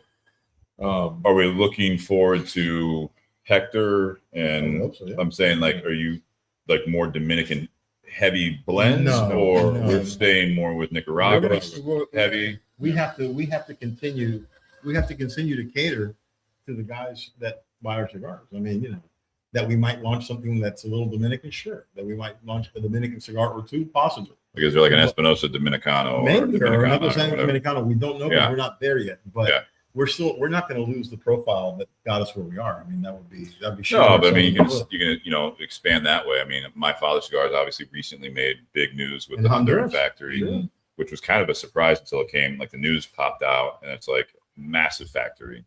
You know, and my understanding is they're growing tobacco in Honduras, and so I didn't know if that's kind of the route you're going, because their first release out of there was, We're very good. I mean, it's on par with what you're talking about with Knuckle Sandwich. That the My Father Blue coming out of there. Fantastic cigar. It's a great cigar, but Yeah. the fact, I mean, that was one in a long time. It reminds me a little bit of what you're talking about with the Knuckle Sandwich. Is that it's got to that point where before we got that cigar and after, people were asking for it, and even to this day, it's like hard to keep on the shelf. So it's an interesting thing, and that's why I'm curious when you saw the news about the Dominican factory. It's like, what is the Listen, path here? I'm going to go out on a limb and say the people who are following us on the podcast now from Arizona, they're looking forward to that for sure. Trust me when I tell you, they're looking forward to it. I'm sure of it. I'm sure. Is it going to be a Knuckle Sandwich? Do you know? I don't know which it'll be first. So we're not going to move any of the Knuckle Sandwich away from me. yeah, nothing's moving. Nothing's moved. Okay. So what comes out of No, there? I'm sorry, not moving, but adding to. There possibly will be a Yeah. future. You would Future think with launch. his name on the factory, or Yeah. as far as the news of the factory, right? Yeah. Okay. I'm not trying to ask for any secrets. It's more just We don't have any to curiosity. tell you. Hang on, let me text that Eric. Yeah. we don't have any secrets to tell you, but to be honest with you. I brought Eric on one of the times Tyler was on because he was talking shit about beating him in dominoes. Tyler was. Yeah. That worked out well for you. And, Yeah, it did not. It did not. We took an Didn't intermission. shit for This is that back for when about we a took an year. intermission between Yeah. part 1 and 2. I texted Eric and I was like, "What are you doing right now? Can you pop on the show real quick?" He's like, "Yeah, sure, no problem." And then I brought him on, and I was like, "So Tyler was just telling us that I think it was my first time on the podcast As with Espinosa Espinosa. Cigars. It was. Yeah, It that was. Oh, even a bigger debate would be who brought that. That's a great debate around there. yeah." They both take credit for it. It's about Actually, something Jack- that happens every actually, 6 Jack has months. learned to defer that it was Eric's idea to bring him on. No, I did not. You didn't? No, I did not. So you're saying here No, I publicly that it did was not. you? It was part of me. Listen, I think it was, I think we also both- Robbie. I Robbie, I think got I a hand think in that. separately. Like Now, 60-40. this was the debate at the time that I told Tyler, listen, when you're out of the military, you got a future in this. I worked for General. Oh, So then I came on board with Espinosa. I had already said that to Tyler. Now Eric had said the same thing to Tyler. Yeah. But like I tell Eric, had I stood blue in General, Tyler be with General. wow. Yeah, but he's I got nothing. Is that? Yeah. Come on. Tyler, you want to comment on that? no comment. No Is comment. Justin Andrews watching this right now? I didn't see him pop on. I didn't see him pop on. He probably has his Justin's too busy opinion of right that too. Narcotics to be chased. He's too busy right Oh now. wow. Wow. I it was a concerted effort. I mean, I think for some strange reason Tyler liked us both and felt it was a good fit for him to come to Espinosa, 100%. and a lot of people did. I've told what the concession that he's talking about is that I've told Eric it's okay that we both take credit. Eric doesn't like that. He wants 100% of the credit, Or none. but yeah, it's all or none Yeah. with Eric. But Yeah. I think it was a 50-50 deal. Tyler, what do you say? Yeah, I would agree with that. There you go. I mean, it's been the happiest Yeah, 6 years of my life. Eric, So. high voice. He's about to get a call from Eric. Waiting for it. That's right. Eric texts like, let me on. Send me the invite. You're going to Dakotas next week. Cigars in North Dakota. Junior's about to text You me. like They that grow some territory balls in and Nebraska. answer it right. Oh my God. Nate, what are we drinking? Tyler brought Hector, us. can you pass the bottle, please? Tyler brought us a single barrel pick from Castle and Key. This is their restoration rye. So Castle and Key actually started out in 1887. It was built by Colonel E.H. Taylor. So Look at people in the bourbon community know that name. But then it was not one of those that survived Prohibition, and the facility set dormant for decades and just fell apart. And then finally, some people bought it up, restored it, and they started distilling whiskey in 2016. And we had the original master distiller on. Yeah, the show. Marianne Eve. She was the first female master distiller after Prohibition. She was with them for the first 2 years. She left the company before any of the bourbon or ryes ever came out to market. Really? So this one, it's got the little tag at the bottom of the front of the bottle. This rye was actually released in 20. That's when this barrel rye. So that means it was still just 3 years after they opened. So they don't do a super high rye mash bill. I believe it's 63% rye. and then there's still a good amount of corn, and then there's like 14% malted barley in there. It's coming in at 106.8. And now some people sit there and go, for a single barrel proof, that seems like a lower proof than some, because I mean we've had some that are 130, 140, even into the 140s on the show, and that's because they don't put it in at the max 125. They actually put this in at 115, so it starts out a little bit lower, but because of that, you get a little bit more of those sweeter profiles pulled out of the oak. If I don't say so myself, it is quite a good bottle. It is quite a good bottle. Yeah. One of the things I did a good job. Great job. One of the ways you can tell this is a slightly older release from them is in the last couple of years, they actually got rid of that metal ring on the neck because there were a lot of bottles. Because I work in a liquor store. Right. We had a lot of bottles, whether it be their gin or their bourbon or their rye, that came in and that neck tag would fall off and there'd be pieces of it in the box or on the shelf. So they just had too many issues with that, so they just got rid of that tag, that metal band on the neck entirely. It still has a great topper, though. Yes. Oh, yeah, that's a good solid topper. Yeah. It's got some good weight to it. You could throw that at someone who's trying to break into your car. So many of my bottles. Probably break another window. Right. So many of my bottles. That one's on me. The toppers have come off on Amazon. I found these really cool rubber ones that go over right at the top. Yeah. Mhm. The cork actually breaks like the real corks do. Yeah. Then I'm over there in the kitchen. You using a corkscrew trying to get... I got to push the cork in, then I got to get a strainer and get all the cork out. And oh my God, what a nightmare. We got Nick Marzigliano. Oh, he wants to buy 100 boxes. Nick's a good guy, man. Tim McCabe says he's working. He just sold 4 knuckle sandwiches. Tim McCabe's a monster. The pride of Buffalo, New York. The pride of Buffalo, New Pride York. of Buffalo, New York. I went up there to do an event, going up there completely with the idea of hating all those people since they're Bills fans. They couldn't have been nicer. Wow. They couldn't have been the nicest people. Nobody lives past 65. Josh's His wife. Norma's Norma's watching. It's credited, but they're solid people. Our brand ambassadors on. Norma? My rep, Josh Bowling, his wife Norma. Yeah. Our Norma brand ambassador. is probably the best brand ambassador we could ever ask for. Is that right? Yeah, I send her. Come on, let me She's say it. paying extra money. I send her boxes. Eric's not listening. He's not. I owe her a couple boxes. He's not. I keep forgetting. I told in the her, road good stuff. pedicure will get you a lot of places. And when we get swag, when we get the nice hoodies, Yeah. I make sure she's taken care of. Nice. She is amazing. Her and Josh are into bass fishing now. She keeps catching bigger You ready fish. for than another Josh, cigar? so. Damn, there you are. You ready for another cigar? Yeah, for sure. Yeah. For sure. Okay. What's on deck here? All right. So You got the Knuckle Connecticut, I see. Yeah. he's happy with that. He's He's happy. The cigar's Pardon my reach. too peppery for him. No, I really enjoyed that Did cigar. you really? I really liked it. Oh, look at this. Yes. Oh. But no, it's not what you think. It was originally, the concept was I wanted to, something for my 60th birthday. And Eric was kind enough to let me go ahead and do it. But my idea behind this eventually is, since I'm starting to travel a little bit more. Yeah. To use these as an educational tool. That's pretty much it. Like Hang event on. only. Richie Riot is in the room. It's in the house. You missed when we were talking about you, Richie. No, he didn't miss. Junior called him. Talking shit about you. We weren't talking shit about him. No, it doesn't matter. This was talking about you. Yeah, you were a Junior little. lied to him a little bit. Yeah. So now he's on, and now we Richie got. knows we ain't talking shit about him. No. Tyler might be talking shit about him because must. he broke Tyler's record over there. Son of a bitch. There's no animosity whatsoever. So I want you to smoke this, and then I'm gonna tell you we only changed. This is a regular production cigar that I only changed one thing on, and you can see how completely different the cigar is with just one component change. Well, I'll speak that to the time that we were down at your office. We did that with a lot of your prototypes. Mm. So we were down there and we were working on the BS Silver. What ended up being the BS Silver, and we smoked a lot of different stuff. And you had like 5 blends already ready for us.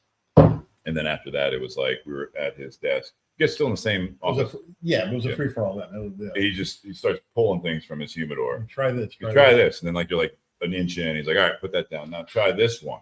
Is that where the Like, what do you picture of that think? ashtray is? Yeah, and that was like just our favorites. That was like we had so many in there. There's 4 of us smoking. It looked That's how Hector gets rid of blends and didn't quite make it. It's funny. He says that people come to those Lollapalooza, man, they want to spend time with you. It's really a little overwhelming at times.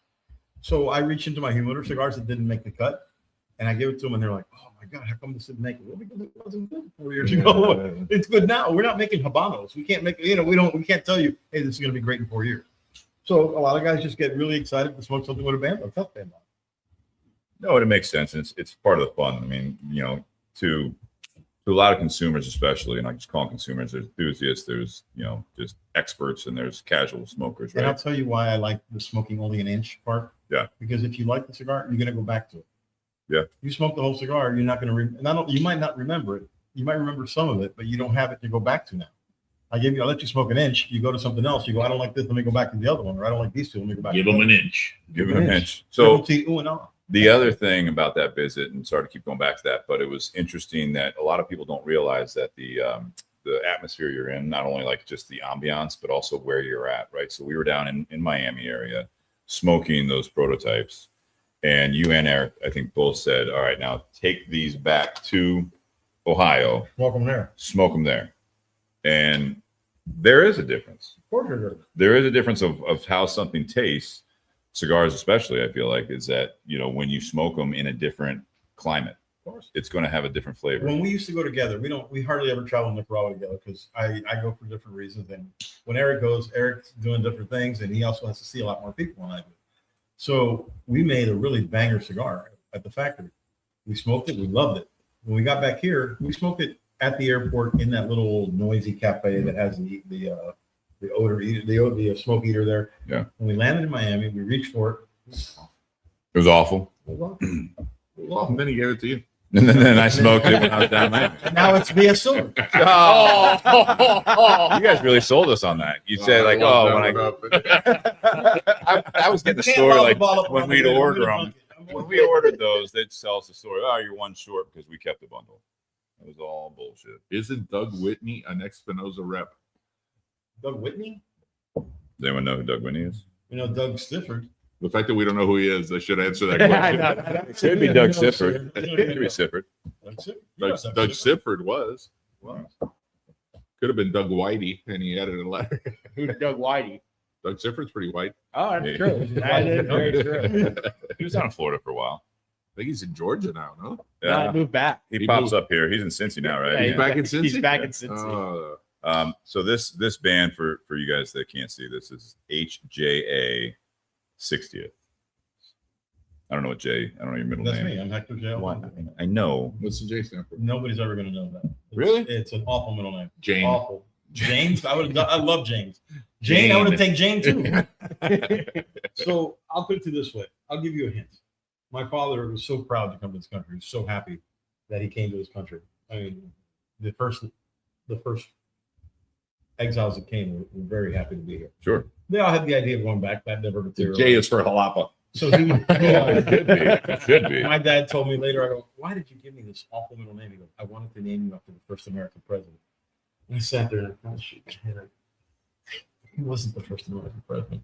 Washington was the first American president. And Washington would have been even a worse middle name. Hector Washington Alfonso. It's a lot. That's a lot. It's a mouthful That's there. a mouthful to say. So needless to say, he meant well, but it didn't Who translate. did he think Was it the- Jefferson? Jefferson. My middle name is It's Jefferson. like James Allen. Hector Jefferson. You're Alfonso. moving on up. I will tell you this.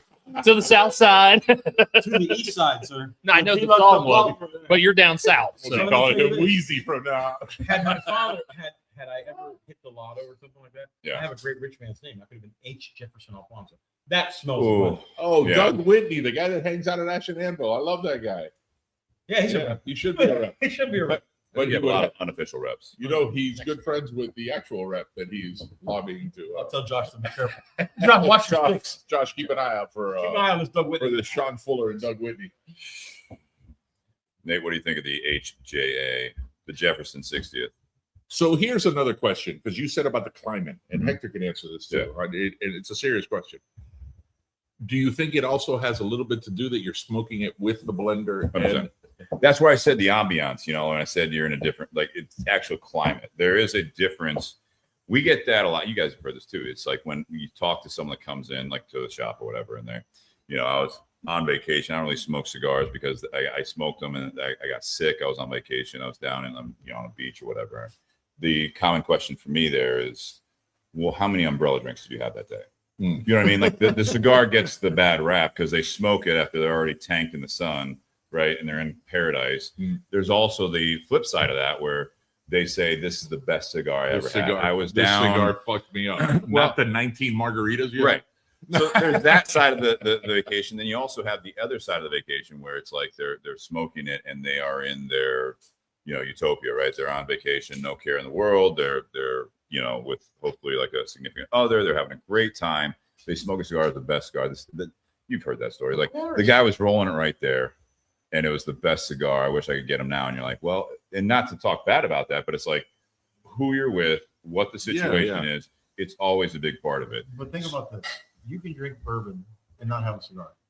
You can drink beer and not have a cigar. You can have wine and not have a cigar. A cigar is one of the few things that you have that you smoke, that you do by yourself. You usually have it paired with something. You're drinking something. You're having a Coke. You're having tea. You're having coffee. So that affects that as well. Yeah, there's the pairing. But I mean, Jack, to your point, yes, there was at that time, especially now. I mean, I feel like I know people in the industry a bit better now. I've been in it for over 13 years. I've had the experiences with you guys, with Eric and Hector down in their, home office at the time. And we're working on kind of our blend. So yes, as someone, I'd only been in the industry for probably 3 or so years. So it was kind of like when you first meet a rep that you feel is like a rock star, you meet a cigar brand owner or ambassador, there is a little bit of the excitement, like when Guy realized your name was Jack. You know what I mean? Like there is a little bit of there's a kick up to it, right? So yes, I think where you're smoking, but it could also be as simple as the conversation you had that night. Sure. You're sitting around with your buddies, you're sitting around a cigar shop or whatever it might be, and you have that experience.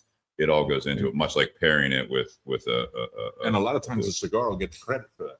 You've had an amazing experience, an amazing night, an amazing smoking with friends, shooting the shit. The topics were on point, and you go back and you say, "Dude, that cigar that we had that night, it was dessert. It was fantastic." That's that experience carries weight a lot of the times. Also, you can't say that they're wrong about it, right? So if you were smoking the Knuckle Sandwich Connecticut, right, and you had that night, you had that afternoon, you had that experience. When you light it up, when you see it in your humidor, you see it at a shop, whatever it is, you start talking about that cigar. That experience carries weight, and vice versa. If you had a bad day and you were smoking something and your mind's not in it, it could have been your favorite cigar in the world, but because you had that day, you went through you lost your job that day and you're smoking a cigar, and you carry that experience with you in a negative that can affect it, I think, also. So yes, the ambiance, the environment, the experience itself, the cigar can carry a lot of the weight, good or bad. But you're also talking about the situation. A lot of guys will go to the beach and smoke. That's an awful place to smoke. It is. The wind coming off the beach, awful place to smoke. But listen, one thing I've learned, if the guy likes to smoke like that, smoke. I don't care. Just smoke. I just want you to smoke. I just want you to try our stuff and make us part of your rotation. However you smoke it, that's on you. Look, up here in the winter, how do you guys do it? How do you guys smoke in November, December, and January? Indoors. You go to a lounge. You go to a lounge. There are times, and again, the car ride to work and finish it on the way home. Yeah, I mean, but there was a time where I would hit the heater in my garage and I would do that bundled up and smoke a cigar. I don't do that anymore. Like there's a lot of my days off that I don't smoke a cigar at all. The last trip that Kristen and I took to Mexico, I brought cigars. But Mexico, you can't smoke in most places, right? But so we were down there for a week, and I handed out more cigars to just people I met. You know what I mean? Just in conversation, we were talking and all that stuff. And they're like, "Yeah, man, I can't. I like to smoke, but I didn't bring any and all that stuff." I was like, "I got you. I'll see you at the pool tomorrow." And they'll find the smoking area right at the resort. But I didn't smoke for a week. I told people when I got back, and they're like, "I couldn't do that. How'd you go a whole week without smoking a cigar?" I'm like, "I don't know. I was having fun with my wife. She was in bikini. We were drinking. Like, I mean, I had a good time." Nobody pays. Nobody pays. I'll loan you my wife. You'll see. Yeah. No. Hard pass. Hard pass. I thought you might want to prove it. Yeah. No. Take my word for it. You see, this is what I was talking about. Yeah. Where do you go from there? I think Kristen's watching too. But all right, so that's a good. Let's do the ratings on these, and then we'll go to the topic that I haven't told you guys what it is. Oh, we're gonna need more of this. So this is where we do the rating. You guys are also still on camera here. the whiskey, the cigar, and the pairing. So we'll do the Avant Garde with the Castle and Key bottle here. So 10's the best whiskey, cigar, pairing. Tyler, if you want to go first. Avant Garde, I'm going to go with a solid 9.2 on that. Wow, decimals in there. 9.2. 9.2 on Okay. the Avant Garde. Look, I think it's a great medium-bodied cigar. I think Hector knocked it out One of the bite, park. everybody knows the rules. Yeah, 100%. Absolutely. Professional score. Thank you. And I think it's awesome because Hector mentioned it has that great transition to it where it's like I tell people it's a nice easygoing Habano at the beginning, very Cuban-esque, very creamy. And then when you hit the secondary band, that's when you get reminded it's a Nicaraguan blend essentially. So Espinosa, sure. yeah, and it reminds you it's an Espinosa. So I think the blend is spot on, and I'm gonna hate whenever it goes someday, but it's gonna be buy it if you can. It's absolutely fantastic. And then the rye, I like the rye. I think it's really good. It's got some sweetness, it's got some good depth to it. You still get the little bit of the rye finish on it. I'd go with a solid 8.9 on it. Okay. Wow. I think that'd be I think that's a good ranking for it. How about And the then pairing? 9.2, 8.9. The pairing I thought was really good. I'll go 8.5 on it. And actually already on this special Hector cigar, me and Hector were talking about how a rye would definitely go really well with this when we were in Indiana last month. And this might be the rye that pairs perfect with it because it goes really, really well with this blend. I'm a rice smoker. I'm a dry drinker. But wait a minute, Yeah. you gave the pairing an 8.5. No, we're talking about this cigar now. Yeah, I'm talking about this one. On the Avant Garde, I think it was an 9.2, 8.5. 8.9, and pairing's 8.5. It's lower than the individuals. Yeah, that doesn't make. We'll have to teach Tyler some math. Here. No, they both were great on their own. I think that the pairing could have been a little bit better. See, now I have to explain myself because you're trolling me right now. So this is the effect. Sean, why don't you go? This is the effect Sean, of next. Jack trolling you Turn off- over 6 years. Turn off his mic. Let me cut the camera feed here. Hang on. Jesus. Brilliant, Tyler. Poor kid.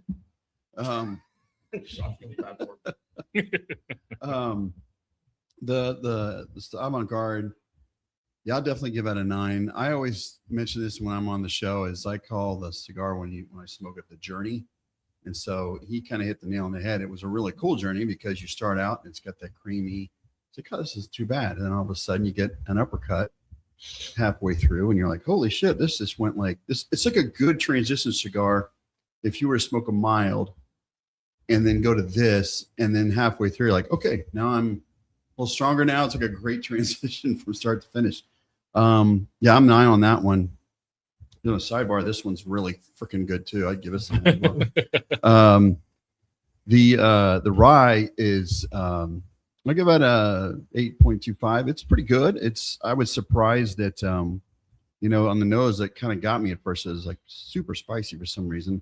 And I thought, oh God, this is going to hurt all the way through. But oddly enough, it was a lot smoother, creamier on the front end, and there was really not much of a hug on the back. So yeah, that's a solid bottle. The pairing, I'll give an 8.5. I mentioned this to Steve, and he noticed it earlier. Is like when I always try to do like a hit of the cigar, then drink, or then drink into a hit of the cigar. And the Retro Hill was pretty spicy on that one, especially halfway through the cigar. But that really, oddly enough, that the rye really calmed that down, the heat on the Retro, and you could get more of what you're actually tasting on the Retro. You get more of the flavor instead of the heat. So pair, I'm going to give 8.5 as well. I think they both paired very well. Nice. Nate? I'm going to be 9s across the board. Solid. What I really like about the pairing, so on the Avant Garde, the first half of that doesn't really have much spice to it. It's got some creaminess. The whiskey adds a little bit of sweetness to the first half of that cigar, and then a little bit of that rye spice to kind of finish it out because that spice isn't really there on the first half. But then once you hit the second half of the cigar and that spice starts coming out, all of a sudden now you're starting to get you appreciate a little bit more of the sweetness that's on the front end of the bottle. So as the cigar changed, how the rye played with the flavors you were getting also helped and amplified how they went together during that transition. for different reasons, almost opposite reasons. You get a little bit more of that spice in the front of the whiskey, but then going to the second half of the cigar, you start getting a little bit more of the sweetness from there still being because it's not a 95.5. So because there's more than 20% corn in this mash bill, you get more of that sweetness coming through, which helps play with the second half of the cigar. Hector? I'm kind of in the same place he was. Yeah, I think by itself, the rye is a 9. I think the rye by itself is a 9. 8.75 to a 9. The first part of the Avant Garde, the rye kind of overwhelmed, in my opinion, the rye overwhelmed the cigar. It wasn't until you hit that second part that they kind of played well together. Where in the second cigar, the rye does, if you smoke the second cigar by itself without hitting the rye, as soon as you hit the rye, it really pairs super well. I would say that the rye pairs better with the second cigar than it does with the first. For sure. All the way through. You see that? So I would say 9.5. I really like this cigar with that rye. And I think we talked about that. If you have a spicy cigar, you want a cigar that's more, you want a bourbon that's a little more floral, a little more fruity. You don't want competing spice in your mouth. It's going to drive you nuts. Right. And that's what happened with this one. At the beginning, this overwhelmed it. And then in the second half of that Avant Garde, it kind of tamed the cigar a little bit. So Hence why the pairing was at 8.5. Thank you very much. Had to get the last word in, didn't you, Tyler? That's your boy, though. That's the thing you never had. Son I never had. Arguing with Dad. Sometimes we come back. I'm Sometimes not we a come bourbon back. guy. I'm not a rye guy. It was very tasty. I thought it paired really well with the Avant Garde because I enjoyed it more, the combination of smoking it alongside drinking that rye. Yeah. So, listen, I'm whenever I drink bourbon, it was usually in an old fashioned. Okay. And now in the last 3 months, I've discovered tequila old fashioned. Yeah. So I've kind of cut the note on bourbon. So I'm not really a bourbon guy. Tequila. It is tasty, and I thought it paired really well with the Usually Avant it's Garde, supposed to be which tequila. doesn't go well with it. I would lean toward the guy that blended it, knowing Yeah. more than I do, Well, and yeah. he knows bourbon more than I do. But I thought the pairing with the Avant Garde was fantastic. I am not smoking the Hector. I have smoked it. I really like that cigar. But my last little snort was with the Knuckle Sandwich Connecticut, and I thought it went really well with that too. Yeah. So listen, I'll give the pairing a 9. Yeah. And the Avant Garde is, out of all our Classic releases, Jack. the Avant Garde is the one that I have smoked the most of. Really? Yeah, the Avant Garde and the Blue and the 20th are the two that I've smoked the most of, and I think they're both fantastic blends. Hector never ceases to amaze me. He knocks it out of the park. Yeah. For a guy that wasn't born into this industry to have the knowledge that he has and to be able to fill the portfolio where needed, that's very important. You can't. Espinosa, and I say it when I'm out with Tyler. I say it when I'm out with the other reps. I'll put Espinosa's portfolio up against anybody's portfolio, from mild to full bodied. I think we cover all the bases, and Hector still finds little gaps to fill in. Yeah, which is a talent to him. Well, like I commented earlier. I hate saying that when he's around, but Sorry, Jeff. We're sharing a room tonight. It's fine. That's right. Wow. that's a whole other story. The hotel room? I fucked up. Oh. This was brilliant. Was it just a single queen? We have like this wall between us. So we're sleeping head to toe. I booked, Hector said, do I need to book hotels? And I said, I got us. I booked our hotels. So it's tonight here, tomorrow Dayton, then we're in Simpsonville, and I booked the hotels along the way. For some reason, we're sitting at the Dublin location. Yeah. And I look at the reservation, and it's for next Wednesday. and Oh. Thursday. And apparently You there's guys coming back? damn archery thing going on in this town that the hotels are off the charts expensive. So I It is the call, archery capital. listen, I'm Diamond Elite. I have all this clout here at IHG, and I call them and they said, here's the problem. There's only one room left in that hotel. And that is you booked. the And I queen. said, please tell me One it's single 2 bed. queen beds. And the woman came back and she says it is. So I'm going to change. She said, you got to talk to the manager tomorrow about refunding the second room Yeah. for next week. But I'm going to change one of those rooms to that. Okay. So I looked at it. I walked back after being outside for half an hour on the phone, and I Said, "How you doing, roomie?" Sounds like a plane, trains, and He probably automobile looked kind of at you just like section you, going when you there. told me you're gonna be. That's not a pillow. But I knew that was going to be it. I told Tyler we're going to end up sharing a room. Yeah. We're just And, fitting in and we there. were too. lucky. We were lucky to do that. I feel like that he gave you the look, the same look that he gave you when you first met him and said, "We're gonna be friends." No, I mean, Hector and I. You're gonna You know, be, the you're funny close. thing is You're that close. when It's fine. Espinosa has grown exponentially in the last 7 years. Sure. Not credit to me, but credit to this team. Everything. Credit to everything. But the first thing when Eric hired me, the first negotiation I had with him, I said, "Listen, I know you guys like to share rooms. I don't share rooms. I work really hard all day. I'm visiting accounts. I don't need to sleep with another dude." And he's like, "Oh, but it's for the best of the." No. You want to hire me? I'm not sharing a damn room. And he agreed to that. And then we had one moment where it was just insane, the prices for a PCA. Mhm. And I told Eric, "Listen, I'll share a room with Hector. I'll share a room with Hector." And those rooms at the Palazzo are massive anyways. Yeah. I'll share a room with Hector. So we have shared rooms before. Hector's a good roommate. I shared a room He's with him. he's good at rubbing your back and shit. It's nice teamwork, you know. It's really nice. It's almost like really family nice. at Espinosa I'm Cigars. sorry I spoke too much. You know, I'm so sorry. I had a little. You had a little bourbon, so now you're out of your mind. I'm talking. You know. What have you been repairing? You know, of you two, That's really good. I'll give it 9.5. But let's see how the night goes for you guys. Could it go up or down? We'll see. You guys will let us know in the morning. Comment on the Bourbon and BS community page. No, the whiskey, I'm a solid 8.5. The cigar 9+. I really do like them together. You guys already covered the cigar. It does transition. I really do like it. I'm sorry, I know it's your show, but how did the whiskey impact the first half compared to the second half? Similar to what you guys said. I really do think that it brings out a little bit of. I think the cigar actually, the transition of the cigar actually affected the whiskey a lot. You know what I mean? Like it wasn't vice versa. I think the cigar, surprisingly, in my opinion, start to finish, it stood up to the whiskey. Well, the whiskey's static. It's not going to change. Right, but I'm just saying sometimes it'll be the opposite of that. You know, the whiskey's kind of carrying that solid note. You know what I mean? Like you're saying, but it will affect the cigar the way it tastes. You're all saying that. I smoked the cigar for a while, starting off before taking a sip of the whiskey, so I didn't have as much off the rip like that. But I mean, the cigar, it's a 9. I mean, this is a great blend. It really is. You guys already described it. I don't need to reiterate it. It's been a pleasant smoking experience. The only thing I'll maybe slightly disagree is that in the beginning, I don't think it's mild. I really don't. I should probably have said Espinosa mild. It's Espinosa mild. I mean, the whole gateway, you know, type of a to the portfolio, not to cigar Right. smoking. So like I said, Yeah. a guy who wants to smoke Knuckle Sandwich, I can't put him on the Habano.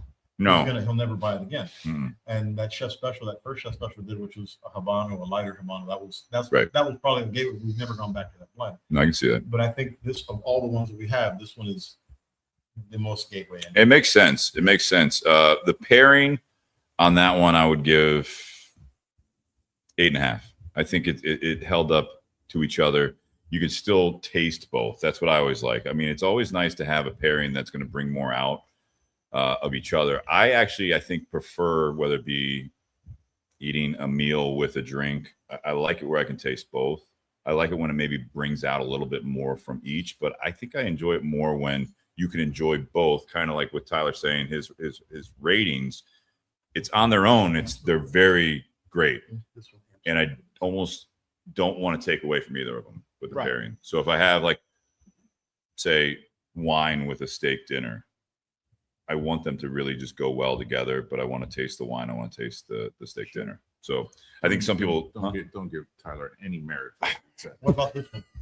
What about this one? I'm with you You guys. can't let me have anything, can you? No, you you just can't. No, I am with you guys. I think that the HJA 60th does actually pair better with the rye. I think it makes the rye spicier for sure. I think it brings out more I think it spice elevates notes. the spine more. Yeah, It yeah. elevates the rye a little bit more. 100%. 100%. So that being said, we're going to go into topic here. And if anyone needs to use the restroom, feel free. It's right across The the hall. older I get, That's oh, exactly, you shit. tied that in. You see what he did there? older guy, bad prostate. He wants to go to Miguel Chodell's watching. Miguel. He's been watching. Beautiful. Yeah. He keeps sending Jake all over the country. Jake's in Buffalo right now. Buffalo. I put the description down as we get older, our priorities change, our perspective shifts, and the things we once chased don't always matter anymore. What lessons only come with age? What have you stopped worrying about? What do you wish you had learned sooner? And tonight we're going to be talking about, obviously, the older I get. So you can finish that as a vague statement if you guys want. I've got some examples as well if you guys need that, some prompts. You're older, go ahead. That's for you, dog. I will tell you whether it's I've kind of learned and trained myself not to worry about stuff I have no control over. Yeah. I mean, and that's probably most people that get into their 60s, you know, come to that realization. You know, you don't sweat the small stuff. Yeah. I'm trying. I've been trying for years. Listen, I have no control over anything other than my circle. That's good. Your You know, circle, yeah. My circle. And I try not to debate. You know, we try not to get into political debates, and we try not to get into religious debates, and we try not to get, because nobody's going to convince anybody of anything. Right. I have no control over what happens outside of my world, you know, and I do my best to kind of stay in the lane there. Do you think as you got older, do you think not sweating the small stuff is partially because you've had bigger things that put the small ones in perspective? Sure. Like Absolutely. whether it be like, you know, obviously, and these are just like heavy hitters, but like, you know, health issues, losing a loved one, you know, getting in an accident or losing a job or, you know, whatever it might be. Like when you're younger, you don't have those massive experiences that you may have lost someone close to you, a parent when you're younger, you know what I mean? Stuff like that. But it's I like, had to put down my 19-year-old cat yesterday, and to not turn this into the Oprah show where I'm sitting here crying. No, It can cry on the show. I've done that already. It was It's been done. losing a pet is one of the most difficult things in life. Losing a loved one, yes. yes. But That's a loved lot of one. times, you know, I don't know. It was just a very tough 24 hours I've had, and Yeah, sorry to hear that. My yeah, condolences. and I don't know. Life goes on. You know, life goes on. I've had friends that are drinking too much. On the show? No, you know, that have alcoholism problems. And I had a nephew that hasn't had an alcoholism problem. And I told him, I said, listen, nobody's going to get you to quit until you decide you want to quit. You're an adult. You're 36 years old. Mm-hmm. If you drink yourself to death, we're all going to feel like shit. We're going to mourn you, but life goes on, dude. Yeah. Life is going to go on without you. You got two beautiful kids. Life is going to go on without you. Understand that. You're only hurting yourself and your family. Mm-hmm. And it'll be brief. We'll always remember you. Mm-hmm. We'll always remember you, but we'll mostly remember what a moron he was for doing that. So get that in your head. I mean, yeah, when you get into your 60s, you have life lessons that you sort of learn and things you go by. And I'm in my mid 60s, so You look great. Well, thank you. You look great. Thank you. Need to lose a little weight, but thank you, Stephen. Yeah, Shawn. I can send with you a lot, Jack, with a lot what you said. I'm 55, and I've You look learned, great for 60. Huh? You look great for 60. Thank you. I'm sorry. This seemed emotional, and I He's deflecting the Yeah. tried not to think of my cat. No, and I won't say much about it, but I have 2 dogs and 3 cats, and it's never fun. So I feel your pain. It's I'm horrible. sorry to hear that, man. And I will give you a hug later, even though it's hot and sweaty. He's a hugger. I'm a hugger. Okay, me too. But a lot of the things what Hector you will said, find out kind You of, gave me a hug. a lot of the things you said, I can relate with a lot, and I mentioned it before on the show. Is like, especially now, I used to kind of have the FOMO, being younger and wanted to be a part of everything, and I learned just staying present helps me stay grounded and allows me not to sweat what either happen or will happen. I still get caught up in it sometimes, but I really like being that way, because all you have to worry about is right now. There's nothing you control down the road or whatever happens. So I think that's, I don't know. I think it's gotten easier in some senses as I've gotten older, because I was always just high strung and stressed. I mean, I work a job that's, 12-hour days every day, 5 days a week, but it's stressful, but I'm not like taking it out on anybody. I'm not like complaining. It's just, it is what it is. And I get through the day and I go home and focus on what's in front of me, my wife and kid and all of our animals. And God, I wish I would have done this years ago. Just being a little more just focused on what I can control. And for me, and I am the same way with being in kind of on a straight lane. I try to avoid like hell to, like, I don't want to watch the news. It's either what, CNN or Fox. I don't like really getting on much. I don't watch anything. I don't watch get Big Bang Theory. Yeah, and I swear to God. honestly, for sure. I watched Big Bang Theory. Honestly, like, you've seen this show 32 times. I said, it's really good. yeah, and you know what? Because I used to work in an office where Fox or CNN was all the time, and it drove me fucking crazy. Now I don't have to worry about that, and I don't watch it as much or even look much on social media when it comes to that. So that really helped me, because all the things that are going around the world right now are very frustrating. But again, like you said, none of us can control that shit. And all we can do is focus on what's in front of us and who's around us as part of our family. And I think that's great advice coming from you, and kind of the way you're walking your path. I feel like I'm right behind you. So listen, I'm not into, fancy cars. I'm not into fancy fashion. I'm not buying Gucci shoes, or I'm not buying $1,000 anything.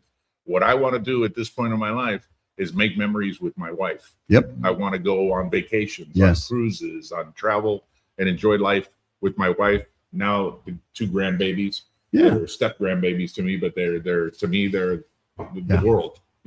That's what I want to do. Good for you. I want to dedicate everything to that.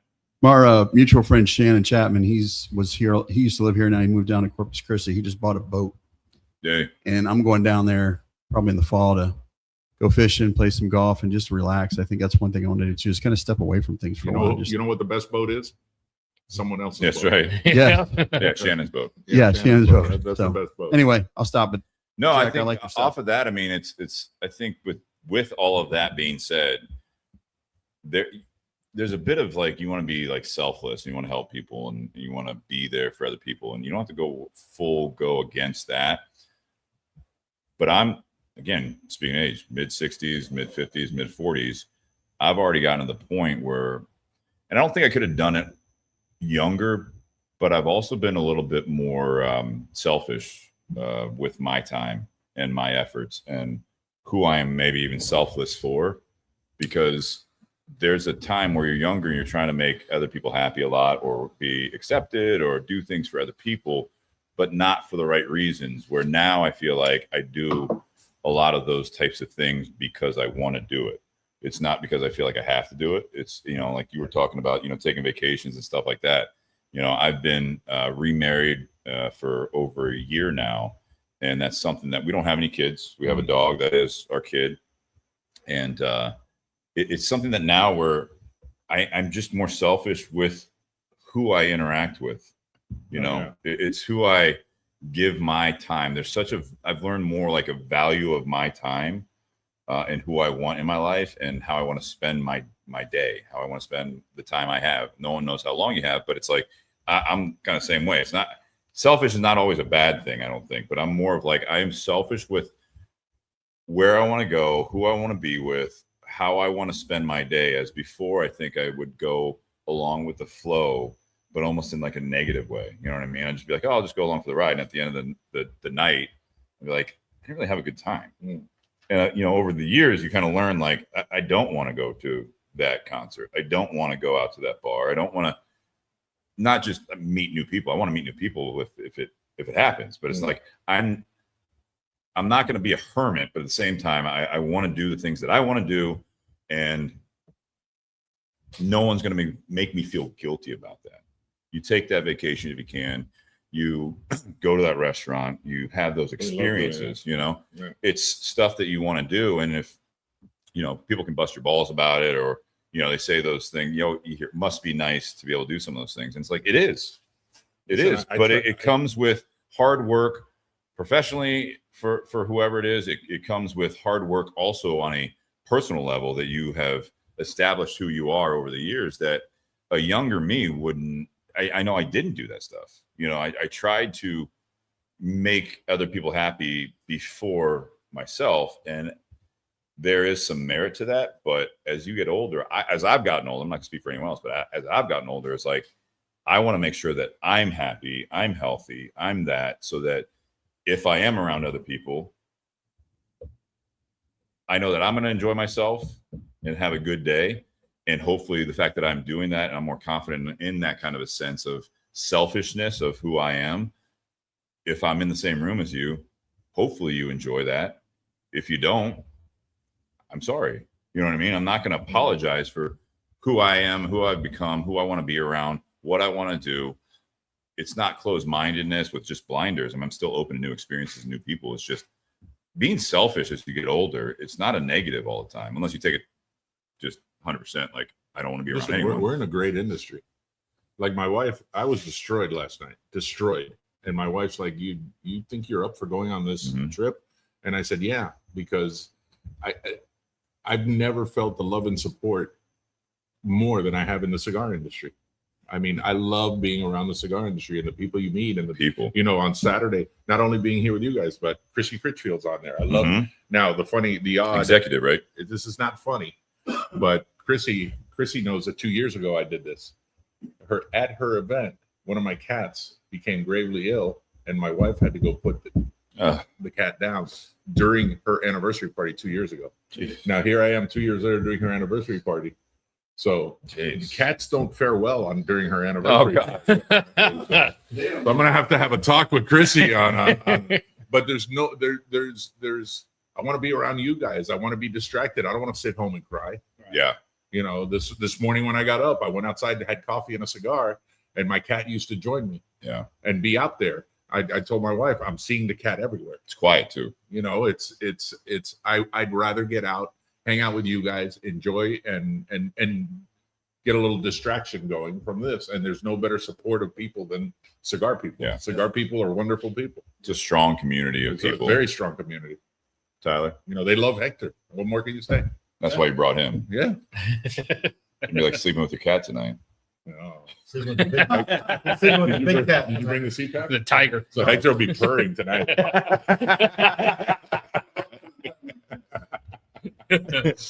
Tyler, please. With the green. Tyler, please talk. You're gonna ask this guy about growing old? All right.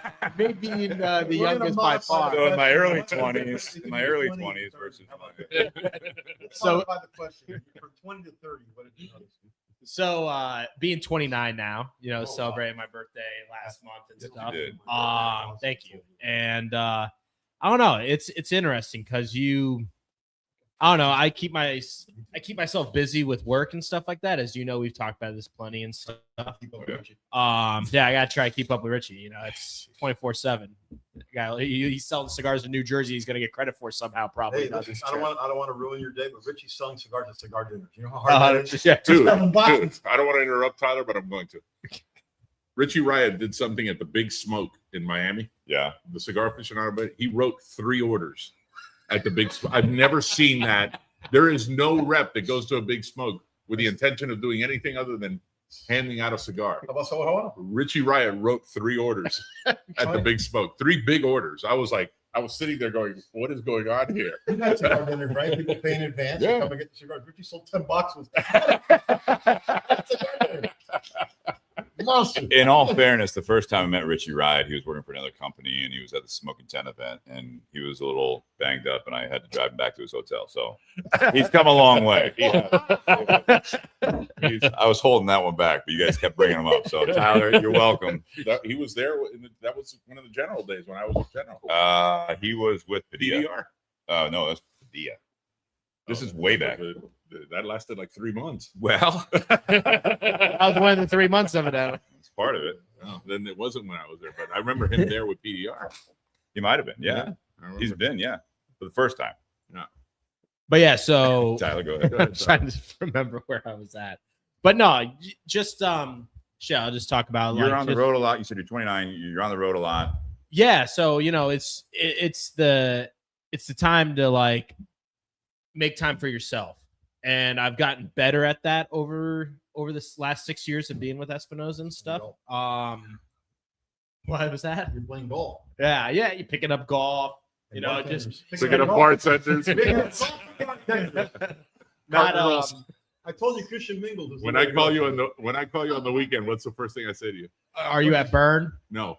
Or what bar are you What at? bar are it you used at? to be. It used to be. Are you at Burn? Yeah, you're Or at Burn. like, when did you get at Now Burn? it's or what whatever? bar Now are you at? he's broadened his horizon. Right now it's I'm just batting 100, a thousand here. He's at a bar every. Right. But it's me making time to like separate myself from the cigar world and stuff for a little bit, and then Monday morning I'm back and ready to rock and roll. He calls me every morning for the most part, and I'm out already seeing accounts at 9 a.m. and stuff. So it's finding that balance of just making that time for yourself to keep your sanity, but also like making sure you're showing up for work every day and stuff. Like I took a vacation to Austin, Texas By yourself, at the end too, of May. which is- Yeah, by I'm myself. telling you though, you take a vacation. So like- Roma Craft. Romacraft. Right. I hung out with the Romacraft tour. It's the only guy ever. I was there 5 days and I spent 2 days at the Roma office. All right, so you went totally by More yourself, than- but I mean, like that does take. I mean, there's a lot of people that can't go out to like lunch to a restaurant by I themselves. love that. I've never. Oh, That's it's the not best. everyone though. I've never When I pushed lived in myself Chicago, I loved going to movies by myself. See, a lot of Ticket people. for one. A lot of people Yeah, I can't used to do do that. that. I used to do that all the time. I mean, Love doing that. A lot of people can't do that, in my opinion, but a lot of people like to take a I do vacation. that. by I do themselves. that now. My wife will yell at me. Yeah, right. But yeah, I used to love it. It would be a Saturday afternoon. I had nothing to do. And you know what? I'm gonna go sit in a movie theater and watch a movie. Oh, my first job out of college, I used to get off work at 3:00 in the afternoon and be like, you know what? Hey, this movie came out last Friday. I'm going to go to a 4:00 showing. That's how you guys saw Debbie. There's no one there. I'm not that old. That's porn. Sorry, he saw Deep. I thought they got rid of those theaters. He went to see Deep Throat. Put on his trench coat and went to a movie He theater. went to see Deep Throat. He cried more at that than Schindler's List. Oh my god! Hang on a minute.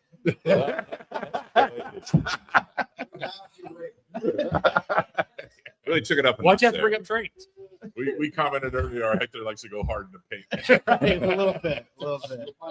He's There got it one is, there. speed. Hector, He's got one speed. tell us your life lessons. Oh, Tyler's not done. Are you done? Oh, let's hope so.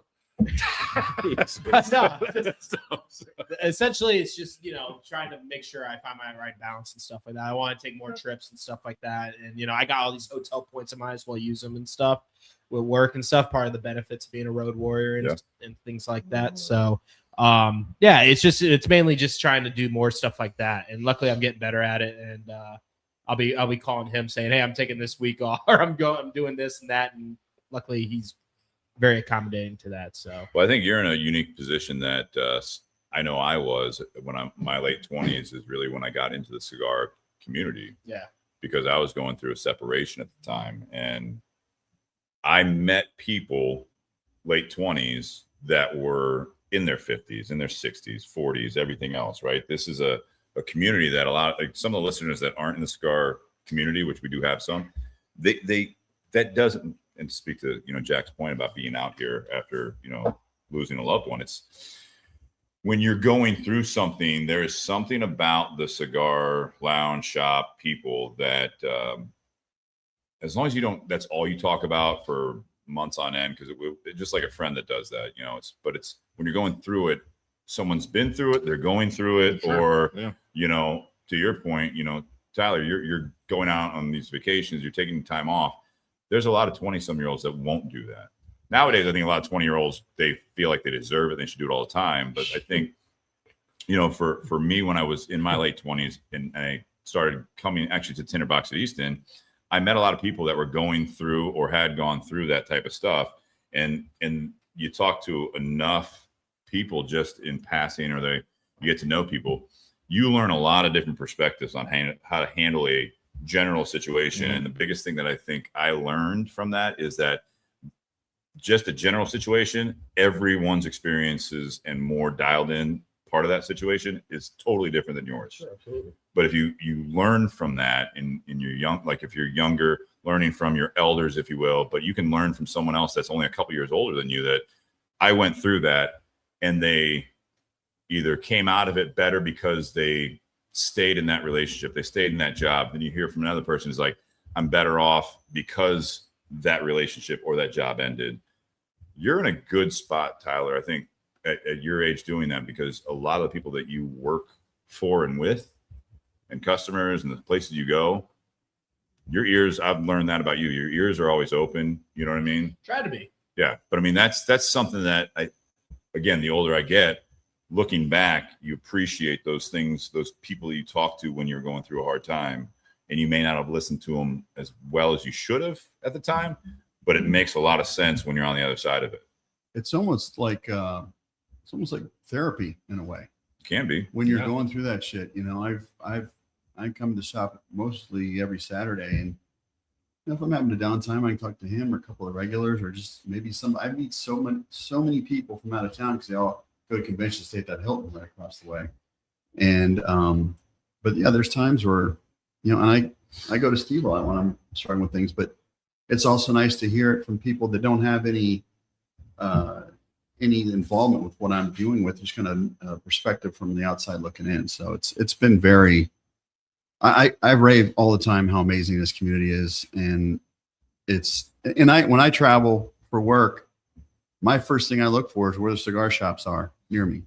And I've been up to Boston. I've been into like California. I've been a couple other places. And it's like, I always meet new people. The most welcoming places there are. And like the place out in California I was talking about, before I walked away, I didn't buy them one cigar. They gave me a free one. And then everybody else there that are members all gave me cigars and pours of bourbon, Eagle Rare, and tequila.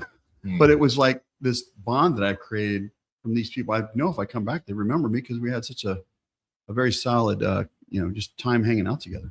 I'm sorry. Nate. There was a time several years ago where, I realized I was letting too many people have too much control over my life, at least emotionally, and like people that would get me amped up in a negative way.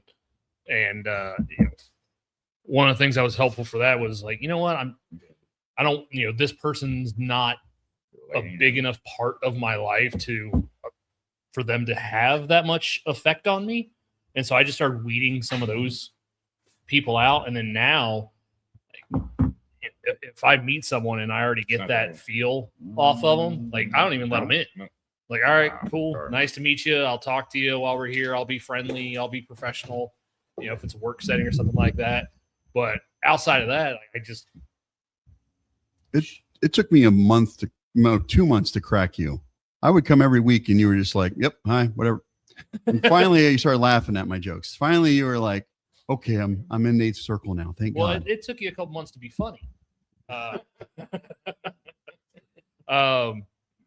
But no, I mean, I think we all go through that phase where we want to be liked by everybody we meet. We want to be friends with everybody.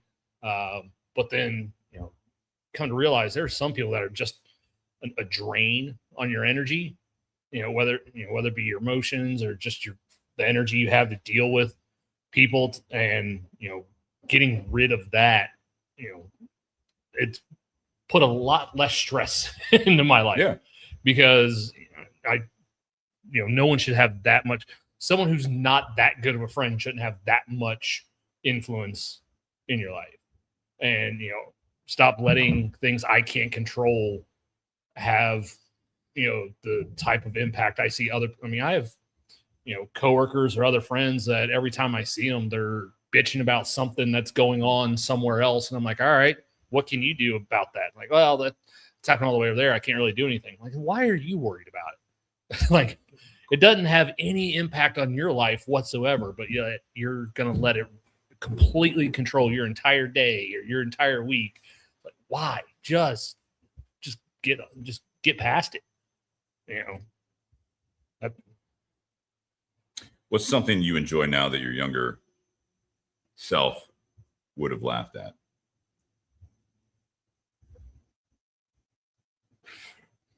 Speaking in front of this many people on a regular basis. There you go. Something I enjoy now that people would have laughed at. that your younger self would have laughed at? Cigars. I was gonna say working in a wine and liquor store. I would say cigars.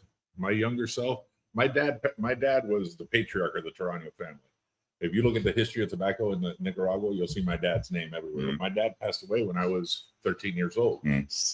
Tobacco left my side of the Torano family Yeah. until I joined back in the 80s, when I was into my 20s. But I never. It was an occasional thing for me. Mm-hmm. Cigars were, even when I sold leaf tobacco in the 80s, I would maybe smoke one cigar a week. I mean, it just wasn't anything that I really liked, I really enjoyed. And then if I was at a wedding, I was that guy that would smoke like a third of a cigar, but it wasn't anything I did. And I look back on it now and I'm like, shit, as much as I love cigars now, I think my younger self would have said, there's no way when you grow up, you're going to love cigars. There's no way. Or do it for a living. I'm with you on that. I mean, like growing up, like my dad smoked 2 packs a day, cigarettes, and I used to break my dad's cigars. yeah. They were the gas station. That was ones. my dad passed away when he was 63 years. He was 22 years older than my mom, but he died. I was 11. He was 63 years old, and he'd smoked cigars since he was 13, 14 years old. But he also smoked 3 packs of cigarettes a day. Jesus. And that did him in. My grandfather, who I worked with in the 80s, same thing, smoked cigars since he was 13, 14 years old, never touched a cigarette. Died in his sleep at 91 years old, and the day before he passed away, he was working with me selling leaf tobacco. Wow. So yeah, I mean, that's what I mean. Like my dad smoked 2 packs a day forever, my whole life. Then he had a triple bypass. He was told not to smoke. He was like a closet smoker. He'd go out for a drive and he'd come back, have a little ash on his, whatever. But it wasn't like he was smoking as much. So it's like whatever, as long as you're happy, you're not doing that. But hearing him like cough in the morning, hear it throughout the whole house, and it was one of those things that like I'm not going to smoke ever. And then I casually started smoking cigars. But I mean, that would be kind of similar. Like my younger self, that I would be now 13 plus years into the retail side of the cigar industry and smoking on average, a couple cigars a day. Never would have thought that. Oh, when I was in high school, I wrote an essay for a scholarship about how like I was never going to drink because I had Tired. Hector's laughing at your younger self. Yeah. Well, because at that point I had too many family members that had ruined, big aspects or years of their lives Sure. due to alcohol issues. That was the big reason my parents got divorced when I was a kid, was because both of them drank way too much. And, saw, family members get, in a lot of trouble because of that. And, so I wrote an essay about how I wasn't going to drink. I never drank all the way through college either. What'd you get on that essay? I got the scholarship. Nice. They should revoke it. I hope they're not listening now. Yeah, I know, yeah. Well, it's too late. I had graduated college 20 years ago. So that's a little- Statutes of limitation didn't. that's right. Yeah, that's right. That money's long gone. Well, for me, I mean, listen, my life has always been about service. I was in the military for 3 years. I was in the police department for 32. So I've always, as I've been sitting here, I wanted to go last just so I could think about it. I've always enjoyed being part of teams. Yeah. Always. Military is team, police, doesn't matter what bureau or what assignment you get, you're part of a team. I've always enjoyed the team aspect. And that's why I really enjoy the Espinosa thing. The Espinosa thing to come on the ground floor. Right. I came in on the ground with me. floor. It's working with me. Working with Jack, yeah. So the older I get, what I really want to do now is leave legacy. My kids are growing up. My son's 40. My son's a police sergeant. He has passed me already in his career. My daughter's at 25. They're set, one's starting her master's program, the other one's finishing her bachelor's. I mean, the older I get, I think that you realize it's a sad aspect that you realize that you're still needed, obviously, but you're needed less as you get older. So I've kind of dedicated the last couple of years, the last year probably, to something I've always wanted to do. I always wanted to write, because I wrote for work. That's what I did for work. I wrote and I wrote and I wrote and I wrote. So I've been doing that a lot. Even the cigar shop that I go to, which is I'm a regular. That's a team. That's when the hurricane came through 8 or 9 years ago. Those are the guys who came and fixed my electricity in the back when my electricity went down. We didn't have power for several days, 4 or 5 days. One of the guys brought a generator and gasoline. I don't know. They're if it's so family more than a lot. I don't know if it's more so than a much- lot of our real family. I don't know if it's so much 100% team as there. it is community now. Yeah. Because when you walk in the door, I don't want to be, hey Norm, but that's kind of how it is, and I like that. There's a lot of cigar shops. A lot of cigar shops in that, and this new phase now with Espinosa that I've been doing not last year, but I was fucked up last year, but this year, there's nothing like. Listen, when we did the Kentucky Hurt, and I sat there with 2 reps from another company, and I laughed that whole day. David Rob Palm. Wilson. No, it was Rob Wilson and Trey Mack Trey Shipley. You know Trey Mack? No, I know Rob Wilson. You know Rob Wilson? Yeah, I do. Rob's hilarious. Trey Mack's hilarious. David Palm, who worked for us for a while, we had a really good time because I got to tell you, nobody tells better stories than the guys who work the road. Yeah. The road warriors have, except Tyler, who doesn't know shit. He's still transitioning. He's just not a good storyteller. He's transitioning to 30. Once he's 30, I'll start listening to him. These guys have great stories. I like being part of that because I feel I'm part of that team. And when you come in and they go, "Oh, this is Hector Espinosa." Oh, Espinosa. Yeah. I like that. I like that.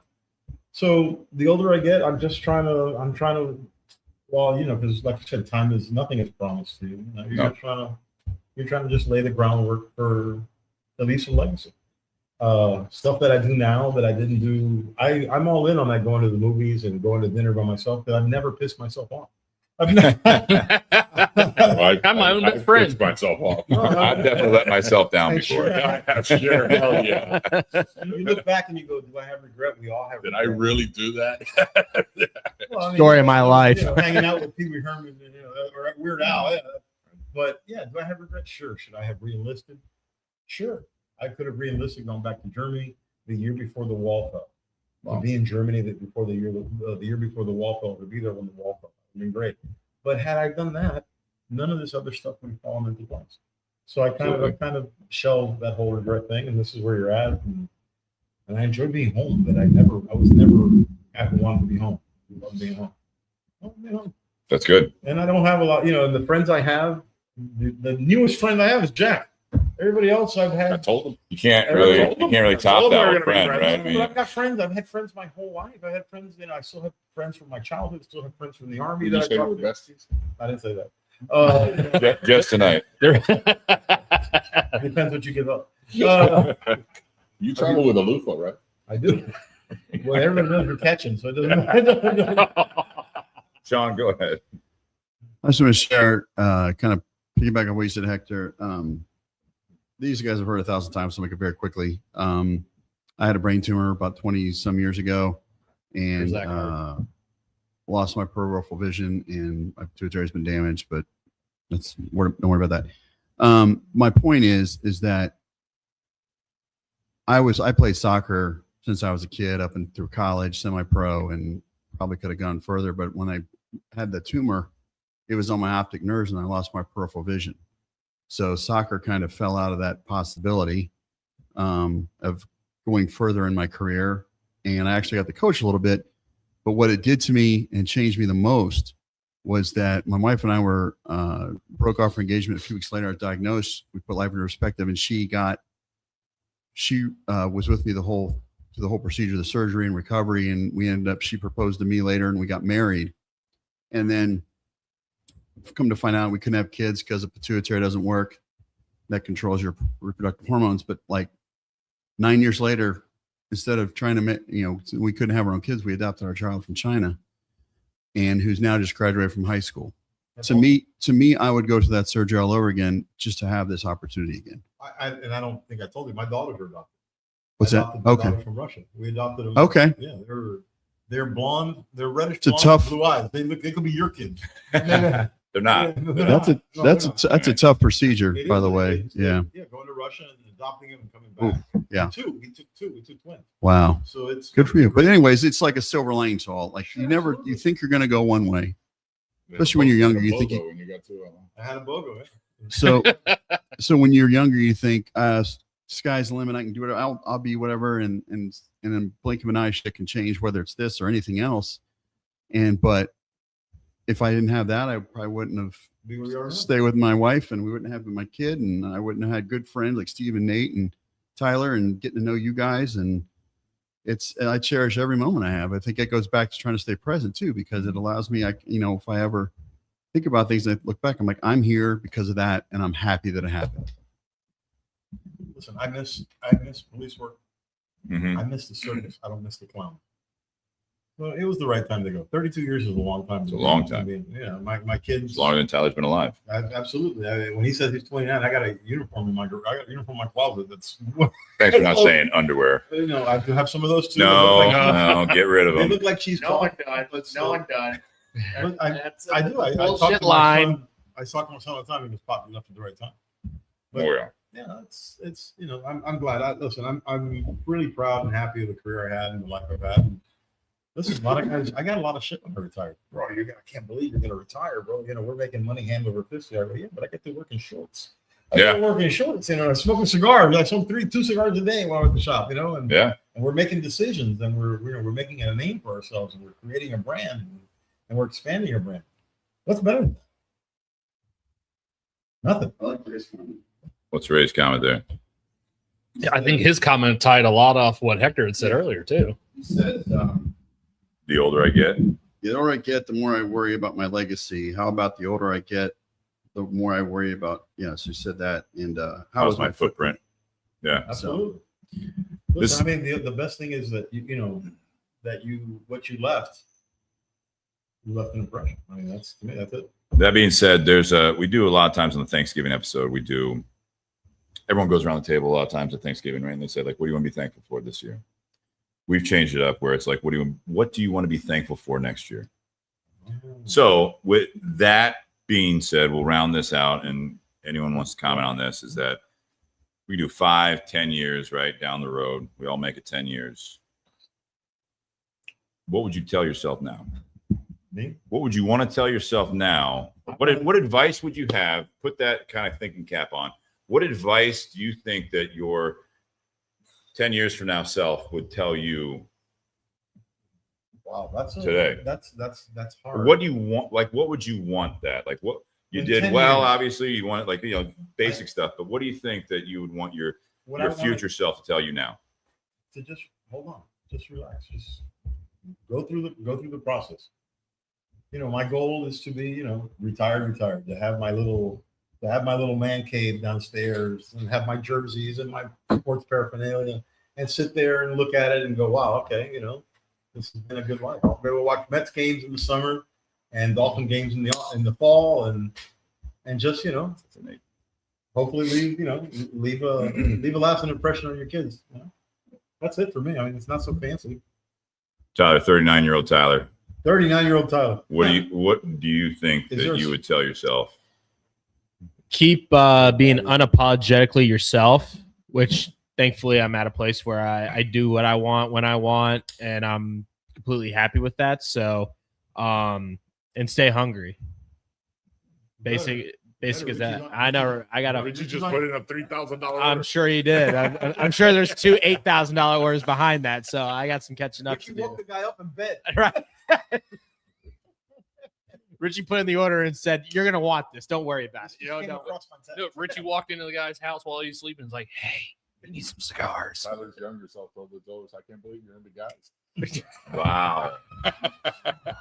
Switch the dating apps. This is So this is the supportive family this is investment of the cigars. and I'll tell you a little background on that. Okay, there's one of our guys, we feel may or may not be, and if you play the percentages, we got 7 in-house reps. Somebody may be gay. It's true. And it's okay. It's okay. I've always told them it's okay. Absolutely. Nothing will change. You tell me you're gay, nothing changes. Took away your Nothing changes. So he's been the odds-on favorite, but Hector has his money on Tyler. Tyler's the gay one in the group. Wow. The unmitigated gall. Not that there's anything wrong with that. Not that there's anything wrong with that. Just for the record, it's not unmedicated. It's unmitigated. Keep taking those bartenders. You're doing good over there. Wow. Never go full Public- rest. Do you take some pill for that, or indictment on the public school education system. Unmedicated. The unmedicated gall. I believe it's with friends like these. So in court system. Shawn, 65-year-old Shawn. yeah? I'll put this in my closing remarks too. Your granddad. One, I want to just be alive. I've kind of fought some medical shit, not just brain with heart and other shit. But I think, like Hector said, in 10 years, I'll be 65. I could technically retire. I hope I actually take advantage of that and do it, not keep working myself into the ground. But I think it's just when that time comes and when I get to that point, it's okay to relax. It's okay to step away and enjoy what you have left of your life. So That's hard though, Shawn. It's hard. oh, no It's shit. hard to step away. It is. I know. I've been in the Super same hard industry stuff. for over 30, 40 years. So yeah, I know. Because I'm in a team. I'm on a team where I work, and I've got people under me, a manager there, and it's like they're my kids now, and it's going to be hard to let go. But I think there's going to be a time though. It's like, I may work a little longer than that, but I also want to be able to live some of my life just to be retired with my wife, and she wants to travel. I mean, she does a lot now, but it'd be great for us to both be able to just hit the road and enjoy life. I want to yell at some kids to get off my lawn. I've never done that. I want to. You've never done that? I yelled at a kid like a couple months ago. The one who stole, broke into your car. No, I wish I could do more than that. Yeah. Yeah. Should have beat his ass. You need to call me first so I can help. Ooh. I'll keep mine pretty brief. I mean, 10 years from now, I hope that my future self would say that How old will you be in 10 years? I'm sorry. 55. Oh, Yeah. Yeah, youngish. But no, just I would hope that they would say, like, not just not necessarily advice, but it's like, that to Tyler's point, you stayed authentically yourself, and that you and Kristen have grown your relationship exponentially, and wherever we end up, whether it be Columbus, down south, somewhere warmer, somewhere with no state income tax would be great. Florida, Texas. Tennessee. But no, that things are well. Everyone's healthy. I hope that the things that we're doing now they paid off. You know what I mean? That's what I hope my 55-year-old self, and that I'm still enjoying maybe, hopefully this industry in some fashion. But I mean, I just hope that it's something that is everything that I've doing and had done in the next 10 years, it was worth it. Nate, how old are you? 42. How old will you be? I'll be 52 in 10 52, years. 10 years. No,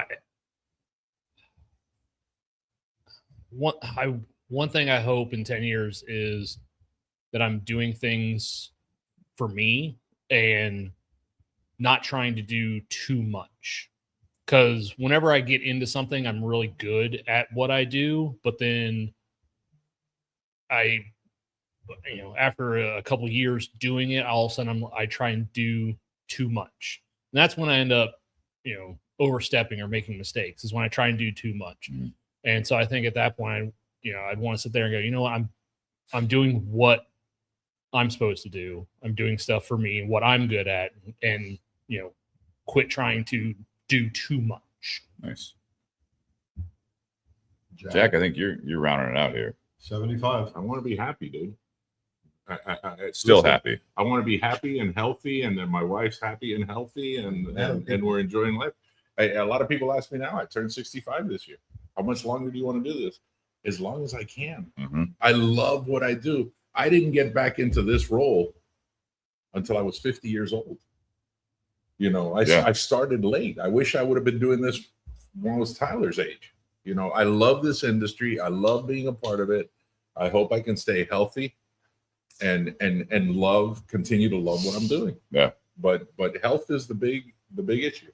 It's the basis of everything. It's the basis of everything. I hope me and my wife are healthy. The grandkids are in their teens, and we're at a point where we enjoy life now. Yeah. I want to continue along this same path. Will I be sitting here at 75 years old doing this? A podcast in the garage. Well, I hope so. I hope so. I'd love to. I got to tell you, Steve. I love to. I can't remember the guy's name. Hold on. You remember that rep we had? Turns out he was gay. I owe Hector $20. I owe Hector $20. And he's happy. And he's happy. That's the big part. Him and Mitchell had 2 dogs. And he's dating the rep we thought was gay. Him and Mitchell have 2 dogs. And Really took a turn there. Really took a turn. out in Indy. It's nice. It's What nice. what this has been an incredible. I love doing this. I love hanging out with you guys. I love doing this. This is what I want to be doing. It's good. Keep doing what you're doing. That's what my 75-year-old self would tell my 65-year-old. Keep doing what you're doing. Love that. You love what you're doing. Keep doing it. And you got to stay busy. Listen, I mean, not to be negative or anything like that. To me, people that retire die. Yeah. I'm That's on the number one cause of death in retirees. I'm on an email thread with old guys in the department. And every month, every 2 months, this guy passed away. Retired 4 years. Damn. Didn't do anything for those 4 years. Mm-hmm. I don't want to be that guy. No. If they find me dead, they want me to find me dead over my keyboard. Yeah. Who was the guy in the cigar industry that announced his retirement? And Oh, Just shit. It's the dude from Drew Estate, right? Yeah. the guy from Drew Estate, he was going to retire in 2 Yeah. months, Wow. and he passed away. He was like the CEO there, right? Yeah. Oh, yeah, absolutely. But he was sick. I mean, poor guy. He was sick. Listen, I think back at the guys in this industry, and this is really, if you think about it, a lot of guys haven't really lost a lot of guys, but we lost Sauerbomb, Yeah. 52. and I only met him one time, and that guy had me He's hilarious. crying. Yeah. At that smoking. Ask him. Between him and who was the guy who was banged up? Jonathan Herring. Jonathan Herring it wasn't even his event. He was there. You can't. Yeah. That I was, had such a great time there, and, Yeah. and Rick Rodriguez, who was shivering Always. because he weighs 87 pounds. Yes. And Christian going, how did I get booked on this trip of the damn? They go, just relax, bro, you'll be fine. Yeah. This is a great industry. I agree. It is. I mean, nobody goes to jail here. Nobody gets beat up. It's great. It's a great industry. Absolutely. Well, you Go to jail. no, but who goes to jail? Never mind. Retailers? You are. Okay. Guys, happy Whiskey Wednesday on that note. All right, thanks. Stay out of jail. Thank you for having me. Yes. Are we done? We're about to We don't have like an uplifting, but this ended like on an Oprah. It's really, really sad. I feel Yeah, like- this got really That's sad. how you guys chose to Tune in end for it. part 3. Beyond the BS. No, we'll see you guys actually next week. got to get back to the room. Yeah. I gotta drop something on Jack. That double bed's not going to sleep in itself. Guys, cheers. We'll see you guys next week. We've got Barrel Bourbon back on. Thank you very much. Thank you. Enjoy your week.